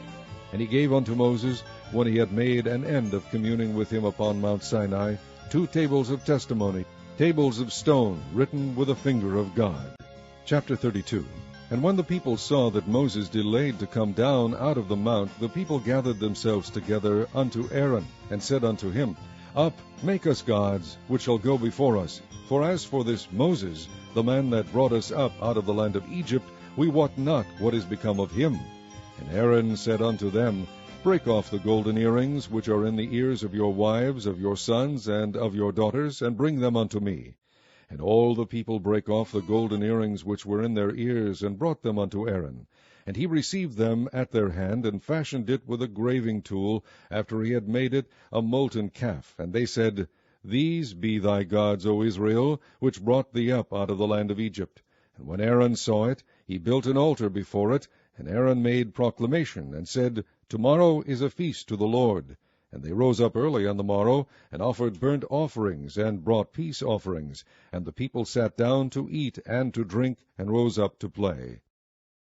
And the Lord said unto Moses, Go, get thee down, for thy people which thou broughtest out of the land of Egypt have corrupted themselves. They have turned aside quickly out of the way which I commanded them. They have made them a molten calf, and have worshipped it, and have sacrificed thereunto, and said, These be thy gods, O Israel, which have brought thee up out of the land of Egypt. And the Lord said unto Moses, I have seen this people, and behold, it is a stiff-necked people. Now therefore let me alone, that my wrath may wax hot against them, and that I may consume them, and I will make of thee a great nation. And Moses besought the Lord his God, and said, Lord, why doth thy wrath wax hot against thy people, which thou hast brought forth out of the land of Egypt with great power and with a mighty hand? Wherefore should the Egyptians speak and say, For mischief did he bring them out, to slay them in the mountains, and to consume them from the face of the earth? Turn from thy fierce wrath, and repent of this evil against thy people. Remember Abraham, Isaac, and Israel, thy servants, to whom thou swarest by thine own self, and saidst unto them, I will multiply your seed as the stars of heaven, and all this land that I have spoken of will I give unto your seed, and they shall inherit it forever. And the Lord repented of the evil which he thought to do unto his people. And Moses turned and went down from the mount, and the 2 tables of the testimony were in his hand, and the tables were written on both their sides, on the one side and on the other were they written. And the tables were the work of God, and the writing was the writing of God, graven upon the tables. And when Joshua heard the noise of the people as they shouted, he said unto Moses, There is a noise of war in the camp. And he said, It is not the voice of them that shout for mastery, neither is it the voice of them that cry for being overcome, but the noise of them that sing do I hear. And it came to pass, as soon as he came nigh unto the camp, that he saw the calf and the dancing. And Moses' anger waxed hot, and he cast the tables out of his hands, and brake them beneath the mount. And he took the calf which they had made, and burnt it in the fire, and ground it to powder, and strawed it upon the water, and made the children of Israel drink of it. And Moses said unto Aaron, What did this people unto thee, that thou hast brought so great a sin upon them? And Aaron said, Let not the anger of my Lord wax hot. Thou knowest the people, that they are set on mischief. For they said unto me, Make us gods, which shall go before us. For as for this Moses, the man that brought us up out of the land of Egypt, we wot not what is become of him. And I said unto them, Whosoever hath any gold, let them break it off. So they gave it me. Then I cast it into the fire, and there came out this calf. And when Moses saw that the people were naked, for Aaron had made them naked unto their shame among their enemies, then Moses stood in the gate of the camp, and said, Who is on the Lord's side? Let him come unto me. And all the sons of Levi gathered themselves together unto him. And he said unto them, Thus saith the Lord God of Israel, Put every man his sword by his side, and go in and out from the gate to gate throughout the camp, and slay every man his brother, and every man his companion, and every man his neighbor. And the children of Levi did according to the word of Moses, and there fell of the people that day about 3,000 men. For Moses had said, Consecrate yourselves today to the Lord, even every man upon his son, and upon his brother, that he may bestow upon you a blessing this day. And it came to pass on the morrow, that Moses said unto the people, Ye have sinned a great sin, and now I will go up unto the Lord, peradventure I shall make an atonement for your sin. And Moses returned unto the Lord, and said, O this people have sinned a great sin, and have made them gods of gold. Yet now, if thou wilt forgive their sin, and if not, blot me, I pray thee, out of thy book which thou hast written. And the Lord said unto Moses, Whosoever hath sinned against me, him will I blot out of my book. Therefore go now, lead the people unto the place of which I have spoken unto thee. Behold, mine angel shall go before thee. Nevertheless, in the day when I visit, I will visit their sin upon them. And the Lord plagued the people, because they made the calf which Aaron made. Chapter 33.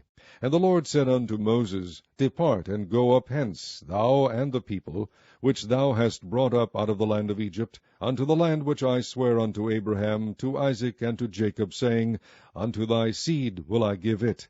And I will send an angel before thee, and I will drive out the Canaanite, the Amorite, and the Hittite, and the Perizzite, the Hivite, and the Jebusite, unto a land flowing with milk and honey. For I will not go up in the midst of thee, for thou art a stiff-necked people, lest I consume thee in the way. And when the people heard these evil tidings, they mourned, and no man did put on him his ornaments. For the Lord had said unto Moses, Say unto the children of Israel, Ye are a stiff-necked people. I will come up into the midst of thee in a moment, and consume thee. Therefore now put off thy ornaments from thee, that I may know what to do unto thee. And the children of Israel stripped themselves of their ornaments by the mount of Horeb. And Moses took the tabernacle, and pitched it without the camp, afar off from the camp, and called it the tabernacle of the congregation. And it came to pass, that every one which sought the Lord went out unto the tabernacle of the congregation, which was without the camp.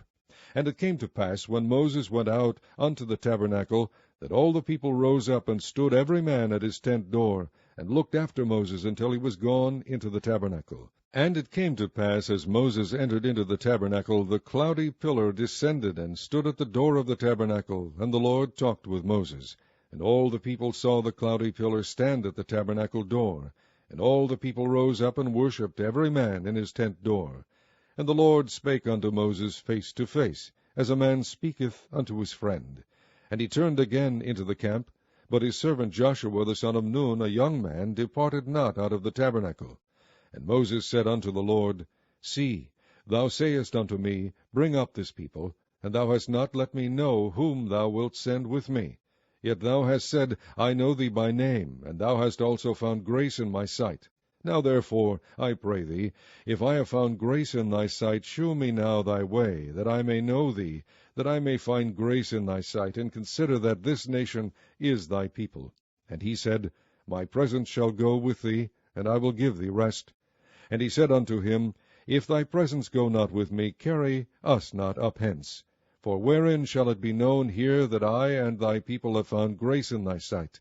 Is it not in that thou goest with us? So shall we be separated, I and thy people, from all the people that are upon the face of the earth. And the Lord said unto Moses, I will do this thing also that thou hast spoken, for thou hast found grace in my sight, and I know thee by name. And he said, I beseech thee, shew me thy glory. And he said, I will make all my goodness pass before thee, and I will proclaim the name of the Lord before thee, and will be gracious to whom I will be gracious, and will shew mercy on whom I will shew mercy. And he said, Thou canst not see my face, for there shall no man see me and live. And the Lord said, Behold, there is a place by me, and thou shalt stand upon a rock. And it shall come to pass, while my glory passeth by, that I will put thee in a clift of the rock, and will cover thee with my hand while I pass by. And I will take away mine hand, and thou shalt see my back parts, but my face shall not be seen. Chapter 34. And the Lord said unto Moses, Hew thee 2 tables of stone like unto the first, and I will write upon these tables the words that were in the first tables, which thou breakest. And be ready in the morning, and come up in the morning unto Mount Sinai, and present thyself there to me in the top of the mount. And no man shall come up with thee, neither let any man be seen throughout all the mount, neither let the flocks nor herds feed before that mount. And he hewed 2 tables of stone like unto the first. And Moses rose up early in the morning, and went up unto Mount Sinai, as the Lord had commanded him, and took in his hand the 2 tables of stone. And the Lord descended in the cloud, and stood with him there, and proclaimed the name of the Lord. And the Lord passed by before him, and proclaimed, The Lord God, merciful and gracious, long-suffering, and abundant in goodness and truth, keeping mercy for thousands, forgiving iniquity and transgression and sin, and that will by no means clear the guilty, visiting the iniquity of the fathers upon the children, and upon the children's children unto the 3rd and to the 4th generation. And Moses made haste, and bowed his head toward the earth, and worshipped. And he said, If now I have found grace in thy sight, O Lord, let my Lord, I pray thee, go among us. For it is a stiff-necked people, and pardon our iniquity and our sin, and take us for thine inheritance. And he said, Behold, I make a covenant. Before all thy people I will do marvels, such as have not been done in all the earth, nor in any nation. And all the people among which thou art shall see the work of the Lord, for it is a terrible thing that I will do with thee. Observe thou that which I command thee this day. Behold, I drive out before thee the Amorite, and the Canaanite, and the Hittite, and the Perizzite, and the Hivite, and the Jebusite. Take heed to thyself, lest thou make a covenant with the inhabitants of the land whither thou goest, lest it be for a snare in the midst of thee. But ye shall destroy their altars, break their images, and cut down their groves. For thou shalt worship no other God, for the Lord, whose name is jealous, is a jealous God. Lest thou make a covenant with the inhabitants of the land, and they go a whoring after their gods, and do sacrifice unto their gods, and one call thee, and thou eat of his sacrifice, and thou take of their daughters unto thy sons, and their daughters go a-whoring after their gods, and make thy sons go a-whoring after their gods, thou shalt make thee no molten gods. The feast of unleavened bread shalt thou keep. 7 days thou shalt eat unleavened bread, as I commanded thee, in the time of the month Abib, for in the month Abib thou camest out from Egypt. All that openeth the matrix is mine, and every firstling among thy cattle, whether ox or sheep, that is male. But the firstling of an ass thou shalt redeem with a lamb, and if thou redeem him not, then shalt thou break his neck. All the firstborn of thy sons thou shalt redeem, and none shall appear before me empty.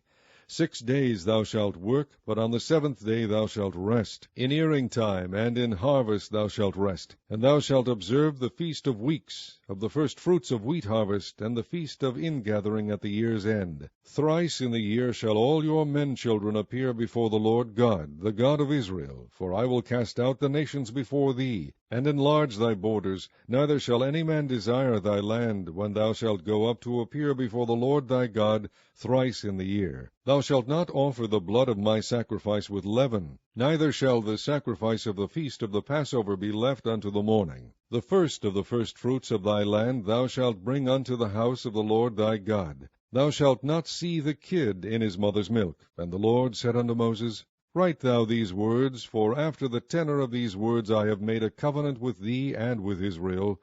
And he was there with the Lord 40 days and 40 nights. He did neither eat bread nor drink water. And he wrote upon the tables the words of the covenant, the 10 commandments. And it came to pass, when Moses came down from Mount Sinai, with the 2 tables of testimony in Moses' hand, when he came down from the mount, that Moses wist not that the skin of his face shone while he talked with him.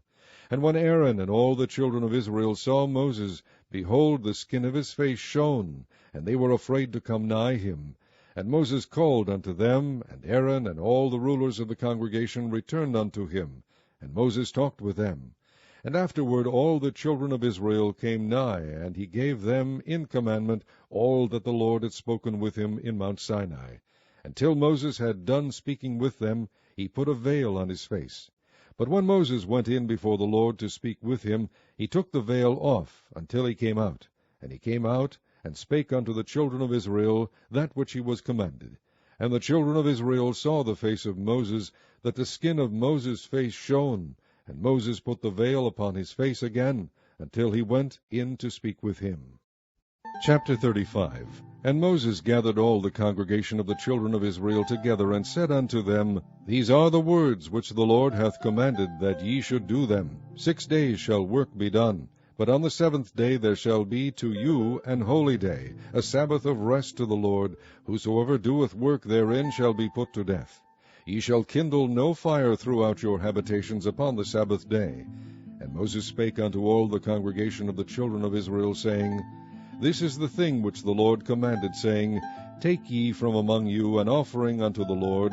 Whosoever is of a willing heart, let him bring it, an offering of the Lord, gold and silver and brass, and blue and purple and scarlet and fine linen and goat's hair, and ram skins dyed red, and badger skins and shittim wood, and oil for the light, and spices for anointing oil, and for the sweet incense, and onyx stones, and stones to be set for the ephod, and for the breastplate. And every wise-hearted among you shall come, and make all that the Lord hath commanded, the tabernacle, his tent, and his covering, his taches, and his boards, his bars, his pillars, and his sockets, the ark and the staves thereof, with the mercy seat, and the veil of the covering, the table and his staves, and all his vessels, and the shewbread, the candlestick also for the light, and his furniture, and his lamps, with the oil for the light, and the incense altar, and his staves, and the anointing oil, and the sweet incense, and the hanging for the door at the entering in of the tabernacle, the altar of burnt offering,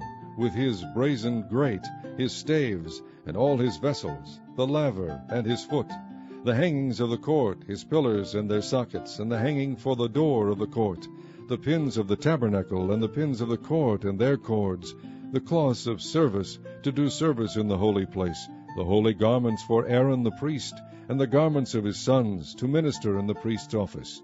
And all the congregation of the children of Israel departed from the presence of Moses.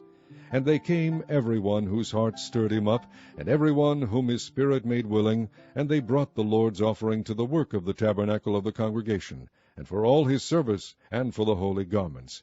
And they came, both men and women, as many as were willing-hearted, and brought bracelets, and earrings, and rings, and tablets, all jewels of gold. And every man that offered an offering of gold unto the Lord. And every man with whom was found blue, and purple, and scarlet, and fine linen, and goat's hair, and red skins of rams, and badger skins, brought them. Every one that did offer an offering of silver and brass brought the Lord's offering. And every man with whom was found shittim wood for any work of the service brought it. And all the women that were wise-hearted did spin with their hands, and brought that which they had spun, both of blue, and of purple, and of scarlet, and of fine linen. And all the women whose heart stirred them up in wisdom spun goat's hair. And the rulers brought onyx stones, and stones to be set for the ephod, and for the breastplate, and spice, and oil for the light, and for the anointing oil, and for the sweet incense. The children of Israel brought a willing offering unto the Lord, every man and woman, whose heart made them willing to bring for all manner of work, which the Lord had commanded to be made by the hand of Moses. And Moses said unto the children of Israel, See, the Lord hath called by name Bezaleel the son of Uri, the son of Hur, of the tribe of Judah, and he hath filled him with the Spirit of God, in wisdom, in understanding, and in knowledge, and in all manner of workmanship, and to devise curious works, to work in gold, and in silver, and in brass, and in the cutting of stones, to set them, and in carving of wood, to make any manner of cunning work. And he hath put in his heart that he may teach, both he and Oholiab the son of Ahisamach, of the tribe of Dan. Them hath he filled with wisdom of heart, to work all manner of work of the engraver, and of the cunning workman, and of the embroiderer, in blue, and in purple, and scarlet, and in fine linen, and of the weaver, even of them that do any work, and of those that devise cunning work. Chapter 36. Then wrought Bezaleel and Oholiab, and every wise-hearted man, in whom the Lord put wisdom and understanding, to know how to work all manner of work for the service of the sanctuary, according to all that the Lord had commanded. And Moses called Bezaleel and Oholiab, and every wise-hearted man, in whose heart the Lord had put wisdom, even every one whose heart stirred him up to come unto the work to do it. And they received of Moses all the offering which the children of Israel had brought for the work of the service of the sanctuary, to make it withal. And they brought yet unto him free offerings every morning. And all the wise men that wrought all the work of the sanctuary came every man from his work which they made. And they spake unto Moses, saying, The people bring much more than enough for the service of the work which the Lord commanded to make. And Moses gave commandment, and they caused it to be proclaimed throughout the camp, saying, Let neither man nor woman make any more work for the offering of the sanctuary. So the people were restrained from bringing. For the stuff they had was sufficient for all the work to make it, and too much. And every wise-hearted man among them that wrought the work of the tabernacle made 10 curtains of fine twined linen, and blue, and purple, and scarlet. With cherubims of cunning work made he them. The length of one curtain was 28 cubits, and the breadth of one curtain 4 cubits. The curtains were all of one size. And he coupled the 5 curtains one unto another, and the other 5 curtains he coupled one unto another. And he made loops of blue on the edge of one curtain from the selvage in the coupling. Likewise he made in the uttermost side of another curtain in the coupling of the second. 50 loops made he in one curtain, and 50 loops made he in the edge of the curtain which was in the coupling of the second. The loops held one curtain to another. And he made 50 taches of gold, and coupled the curtains one unto another with the taches. So it became one tabernacle. And he made curtains of goat's hair for the tent over the tabernacle. 11 curtains he made them. The length of one curtain was 30 cubits, and 4 cubits was the breadth of one curtain. The 11 curtains were of one size. And he coupled 5 curtains by themselves, and 6 curtains by themselves. And he made 50 loops upon the uttermost edge of the curtain in the coupling, and 50 loops made he upon the edge of the curtain which coupleth the second. And he made 50 taches of brass to couple the tent together, that it might be one. And he made a covering for the tent of ram skins dyed red, and a covering of badger skins above that. And he made boards for the tabernacle of shittim wood, standing up. The length of a board was 10 cubits, and the breadth of a board 1 cubit and a half. One board had 2 tenons equally distant one from another. Thus did he make for all the boards of the tabernacle. And he made boards for the tabernacle, 20 boards for the south side southward, and 40 sockets of silver he made under the 20 boards, 2 sockets under one board for his 2 tenons, and 2 sockets under another board for his 2 tenons. And for the other side of the tabernacle, which is toward the north corner, he made 20 boards, and there 40 sockets of silver, 2 sockets under one board, and 2 sockets under another board. And for the sides of the tabernacle westward he made 6 boards, and 2 boards made he for the corners of the tabernacle in the 2 sides. And they were coupled beneath, and coupled together at the head thereof to one ring. Thus he did to both of them in both the corners. And there were 8 boards, and their sockets were 16 sockets of silver, under every board 2 sockets. And he made bars of shittim wood, 5 for the boards of the one side of the tabernacle, and 5 bars for the boards of the other side of the tabernacle, and 5 bars for the boards of the tabernacle for the sides westward. And he made the middle bar to shoot through the boards from the one end to the other. And he overlaid the boards with gold, and made their rings of gold to be places for the bars, and overlaid the bars with gold. And he made a veil of blue, and purple, and scarlet, and fine twined linen. With cherubims made he it of cunning work. And he made thereunto 4 pillars of shittim wood, and overlaid them with gold. Their hooks were of gold, and he cast for them 4 sockets of silver. And he made an hanging for the tabernacle door of blue, and purple, and scarlet, and fine twined linen of needlework, and the 5 pillars of it with their hooks, and he overlaid their chapiters and their fillets with gold, but their 5 sockets were of brass. Chapter 37. And Bezaleel made the ark of shittim wood. 2 cubits and a half was the length of it, and 1 cubit and a half the breadth of it, and 1 cubit and a half the height of it. And he overlaid it with pure gold within and without, and made a crown of gold to it round about. And he cast for it 4 rings of gold to be set by the 4 corners of it, even 2 rings upon the one side of it, and 2 rings upon the other side of it. And he made staves of shittim wood, and overlaid them with gold.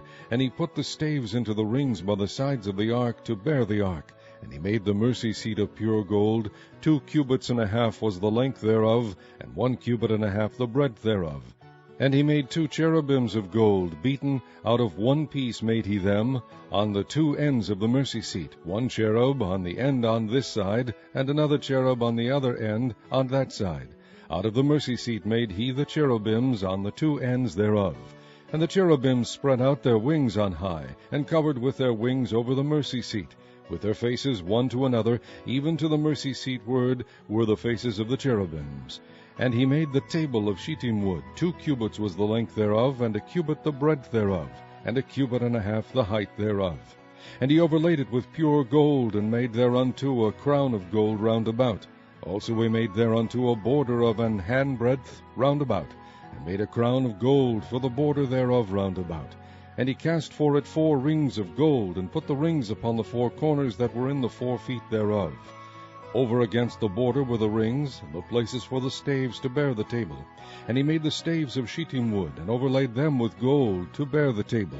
And he made the vessels which were upon the table, his dishes, and his spoons, and his bowls, and his covers to cover withal, of pure gold. And he made the candlestick of pure gold. Of beaten work made he the candlestick. His shaft, and his branch, his bowls, his knops, and his flowers were of the same.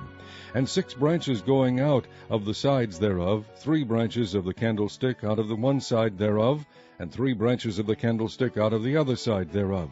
3 bowls made after the fashion of almonds in one branch, a knop and a flower, and 3 bowls made like almonds in another branch, a knop and a flower, so throughout the 6 branches going out of the candlestick. And in the candlestick were 4 bowls made like almonds, his knops and his flowers, and a knop under 2 branches of the same, and a knop under 2 branches of the same, and a knop under 2 branches of the same, according to the 6 branches going out of it.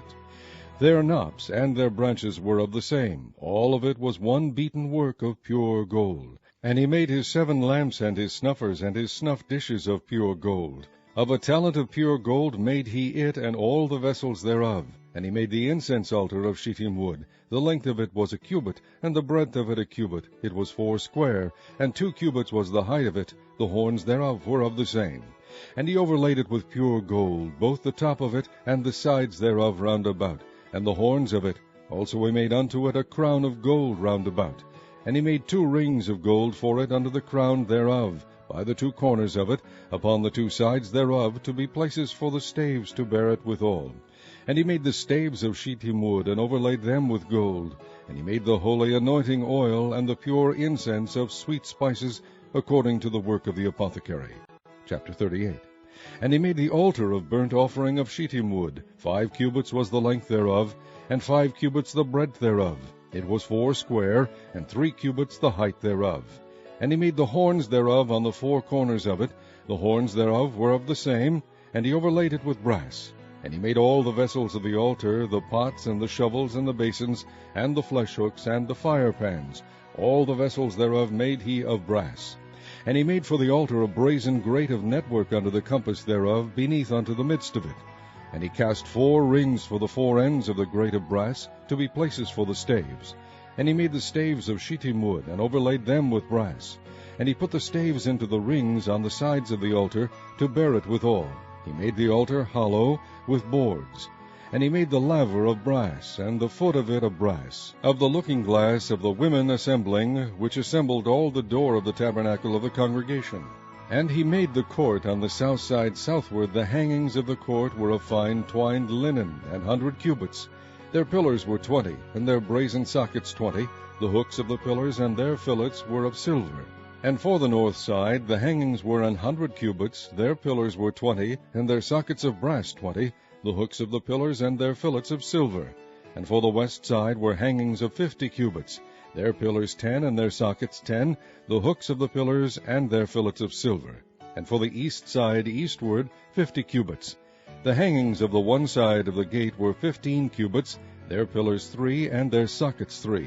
And for the other side of the court gate, on this hand and that hand, were hangings of 15 cubits, their pillars 3, and their sockets 3. All the hangings of the court round about were of fine twined linen, and the sockets for the pillars were of brass, the hooks of the pillars and their fillets of silver, and the overlaying of their chapiters of silver, and all the pillars of the court were filleted with silver. And the hanging for the gate of the court was needlework of blue and purple and scarlet and fine twined linen, and 20 cubits was the length, and the height in the breadth was 5 cubits, answerable to the hangings of the court. And their pillars were 4, and their sockets of brass 4, their hooks of silver, and the overlaying of their chapiters and their fillets of silver. And all the pins of the tabernacle and the court round about were of brass. This is the sum of the tabernacle, even of the tabernacle of testimony, as it was counted, according to the commandment of Moses, for the service of the Levites, by the hand of Ithamar, son to Aaron the priest. And Bezaleel, the son of Uri, the son of Hur, of the tribe of Judah, made all that the Lord commanded Moses. And with him was Aholiab, son of Ahisamach, of the tribe of Dan, an engraver, and a cunning workman, and an embroiderer in blue, and in purple, and in scarlet, and fine linen. All the gold that was occupied for the work in all the work of the holy place, even the gold of the offering, was 29 talents, and 730 shekels, after the shekel of the sanctuary. And the silver of them that were numbered of the congregation was 100 talents, and 1,760 shekels, after the shekel of the sanctuary. A bekah for every man, that is, half a shekel, after the shekel of the sanctuary, for every one that went to be numbered, from 20 years old and upward, for 600,000 and 3,550 men. And of the 100 talents of silver were cast the sockets of the sanctuary, and the sockets of the veil, 100 sockets of the 100 talents, a talent for a socket. And of the 1,775 shekels he made hooks for the pillars, and overlaid their chapiters, and filleted them. And the brass of the offering was 70 talents, and the 2,400 shekels. And therewith he made the sockets to the door of the tabernacle of the congregation, and the brazen altar, and the brazen grate for it, and all the vessels of the altar, and the sockets of the court round about, and the sockets of the court gate, and all the pins of the tabernacle, and all the pins of the court round about. Chapter 39. And of the blue and purple and scarlet they made cloths of service, to do service in the holy place, and made the holy garments for Aaron, as the Lord commanded Moses. And he made the ephod of gold, blue and purple and scarlet and fine twined linen. And they did beat the gold into thin plates, and cut it into wires, to work it in the blue, and in the purple, and in the scarlet, and in the fine linen, with cunning work. They made shoulder pieces for it, to couple it together with the two edges was it coupled together. And the curious girdle of his ephod that was upon it was of the same according to the work thereof, of gold, blue, and purple, and scarlet, and fine twined linen, as the Lord commanded Moses. And they wrought onyx stones enclosed in ouches of gold, graven, as signets are graven, with the names of the children of Israel. And he put them on the shoulders of the ephod, that they should be stones for a memorial to the children of Israel, as the Lord commanded Moses. And he made the breastplate of cunning work, like the work of the ephod, of gold, blue, and purple, and scarlet, and fine twined linen. It was foursquare. They made the breastplate double. A span was the length thereof, and a span the breadth thereof, being doubled. And they set in it 4 rows of stones. The first row was a sardius, a topaz, and a carbuncle. That was the first row. And the second row an emerald, a sapphire, and a diamond. And the third row a ligure, an agate, and an amethyst. And the fourth row a beryl, an onyx, and a jasper. They were enclosed in ouches of gold in their enclosings. And the stones were according to the names of the children of Israel, 12, according to their names, like the engravings of a signet, every one with his name, according to the 12 tribes. And they made upon the breastplate chains at the ends of wreathen work of pure gold. And they made 2 ouches of gold, 2 gold rings, and put the 2 rings in the 2 ends of the breastplate. And they put the 2 wreathen chains of gold in the 2 rings on the ends of the breastplate. And the 2 ends of the 2 wreathen chains they fastened in the 2 ouches, and put them on the shoulder pieces of the ephod before it. And they made 2 rings of gold, and put them on the 2 ends of the breastplate, upon the border of it, which was on the side of the ephod inward. And they made 2 other golden rings, and put them on the 2 sides of the ephod underneath, toward the forepart of it, over against the other coupling thereof, above the curious girdle of the ephod. And they did bind the breastplate by his rings unto the rings of the ephod with a lace of blue, that it might be above the curious girdle of the ephod, and that the breastplate might not be loosed from the ephod, as the Lord commanded Moses. And he made the robe of the ephod of woven work, all of blue. And there was an hole in the midst of the robe, as the hole of an habergeon, with a band round about the hole, that it should not rend. And they made upon the hems of the robe pomegranates of blue and purple and scarlet and twined linen. And they made bells of pure gold, and put the bells between the pomegranates upon the hem of the robe, round about between the pomegranates, a bell and a pomegranate, a bell and a pomegranate, round about the hem of the robe to minister in, as the Lord commanded Moses. And they made coats of fine linen of woven work for Aaron and for his sons, and a mitre of fine linen, and goodly bonnets of fine linen, and linen breeches of fine twined linen, and a girdle of fine twined linen, and blue and purple and scarlet of needlework, as the Lord commanded Moses. And they made the plate of the holy crown of pure gold, and wrote upon it a writing like to the engravings of a signet, Holiness to the Lord. And they tied unto it a lace of blue, to fasten it on high upon the mitre, as the Lord commanded Moses. Thus was all the work of the tabernacle of the tent of the congregation finished. And the children of Israel did according to all that the Lord commanded Moses, so did they. And they brought the tabernacle unto Moses, the tent, and all his furniture, his taches, his boards, his bars, and his pillars, and his sockets. And the covering of ram skins dyed red, and the covering of badger skins, and the veil of the covering, the ark of the testimony, and the staves thereof, and the mercy seat, the table, and all the vessels thereof, and the shewbread, the pure candlestick with the lamps thereof, even with the lamps to be set in order, and all the vessels thereof, and the oil for light, and the golden altar, and the anointing oil, and the sweet incense, and the hanging for the tabernacle door, the brazen altar, and his grate of brass, his staves, and all his vessels, the laver and his foot, the hangings of the court, his pillars and his sockets, and the hanging for the court gate, his cords and his pins, and all the vessels of the service of the tabernacle for the tent of the congregation, the cloths of service to do service in the holy place, and the holy garments for Aaron the priest, and his sons' garments to minister in the priest's office. According to all that the Lord commanded Moses, so the children of Israel made all the work. And Moses did look upon all the work, and behold, they had done it as the Lord had commanded, even so had they done it, and Moses blessed them. Chapter 40. And the Lord spake unto Moses, saying, On the 1st day of the 1st month shalt thou set up the tabernacle of the tent of the congregation, and thou shalt put therein the ark of the testimony, and cover the ark with the veil. And thou shalt bring in the table, and set in order the things that are to be set in order upon it. And thou shalt bring in the candlestick, and light the lamps thereof. And thou shalt set the altar of gold for the incense before the ark of the testimony, and put the hanging of the door to the tabernacle. And thou shalt set the altar of the burnt offering before the door of the tabernacle of the tent of the congregation. And thou shalt set the laver between the tent of the congregation and the altar, and shalt put water therein. And thou shalt set up the court round about, and hang up the hanging at the court gate. And thou shalt take the anointing oil, and anoint the tabernacle, and all that is therein, and shalt hallow it, and all the vessels thereof, and it shall be holy. And thou shalt anoint the altar of the burnt offering, and all his vessels, and sanctify the altar, and it shall be an altar most holy. And thou shalt anoint the laver and his foot, and sanctify it. And thou shalt bring Aaron and his sons unto the door of the tabernacle of the congregation, and wash them with water. And thou shalt put upon Aaron the holy garments, and anoint him, and sanctify him, that he may minister unto me in the priest's office. And thou shalt bring his sons, and clothe them with coats. And thou shalt anoint them, as thou didst anoint their father, that they may minister unto me in the priest's office. For their anointing shall surely be an everlasting priesthood throughout their generations. Thus did Moses, according to all the Lord commanded him, so did he.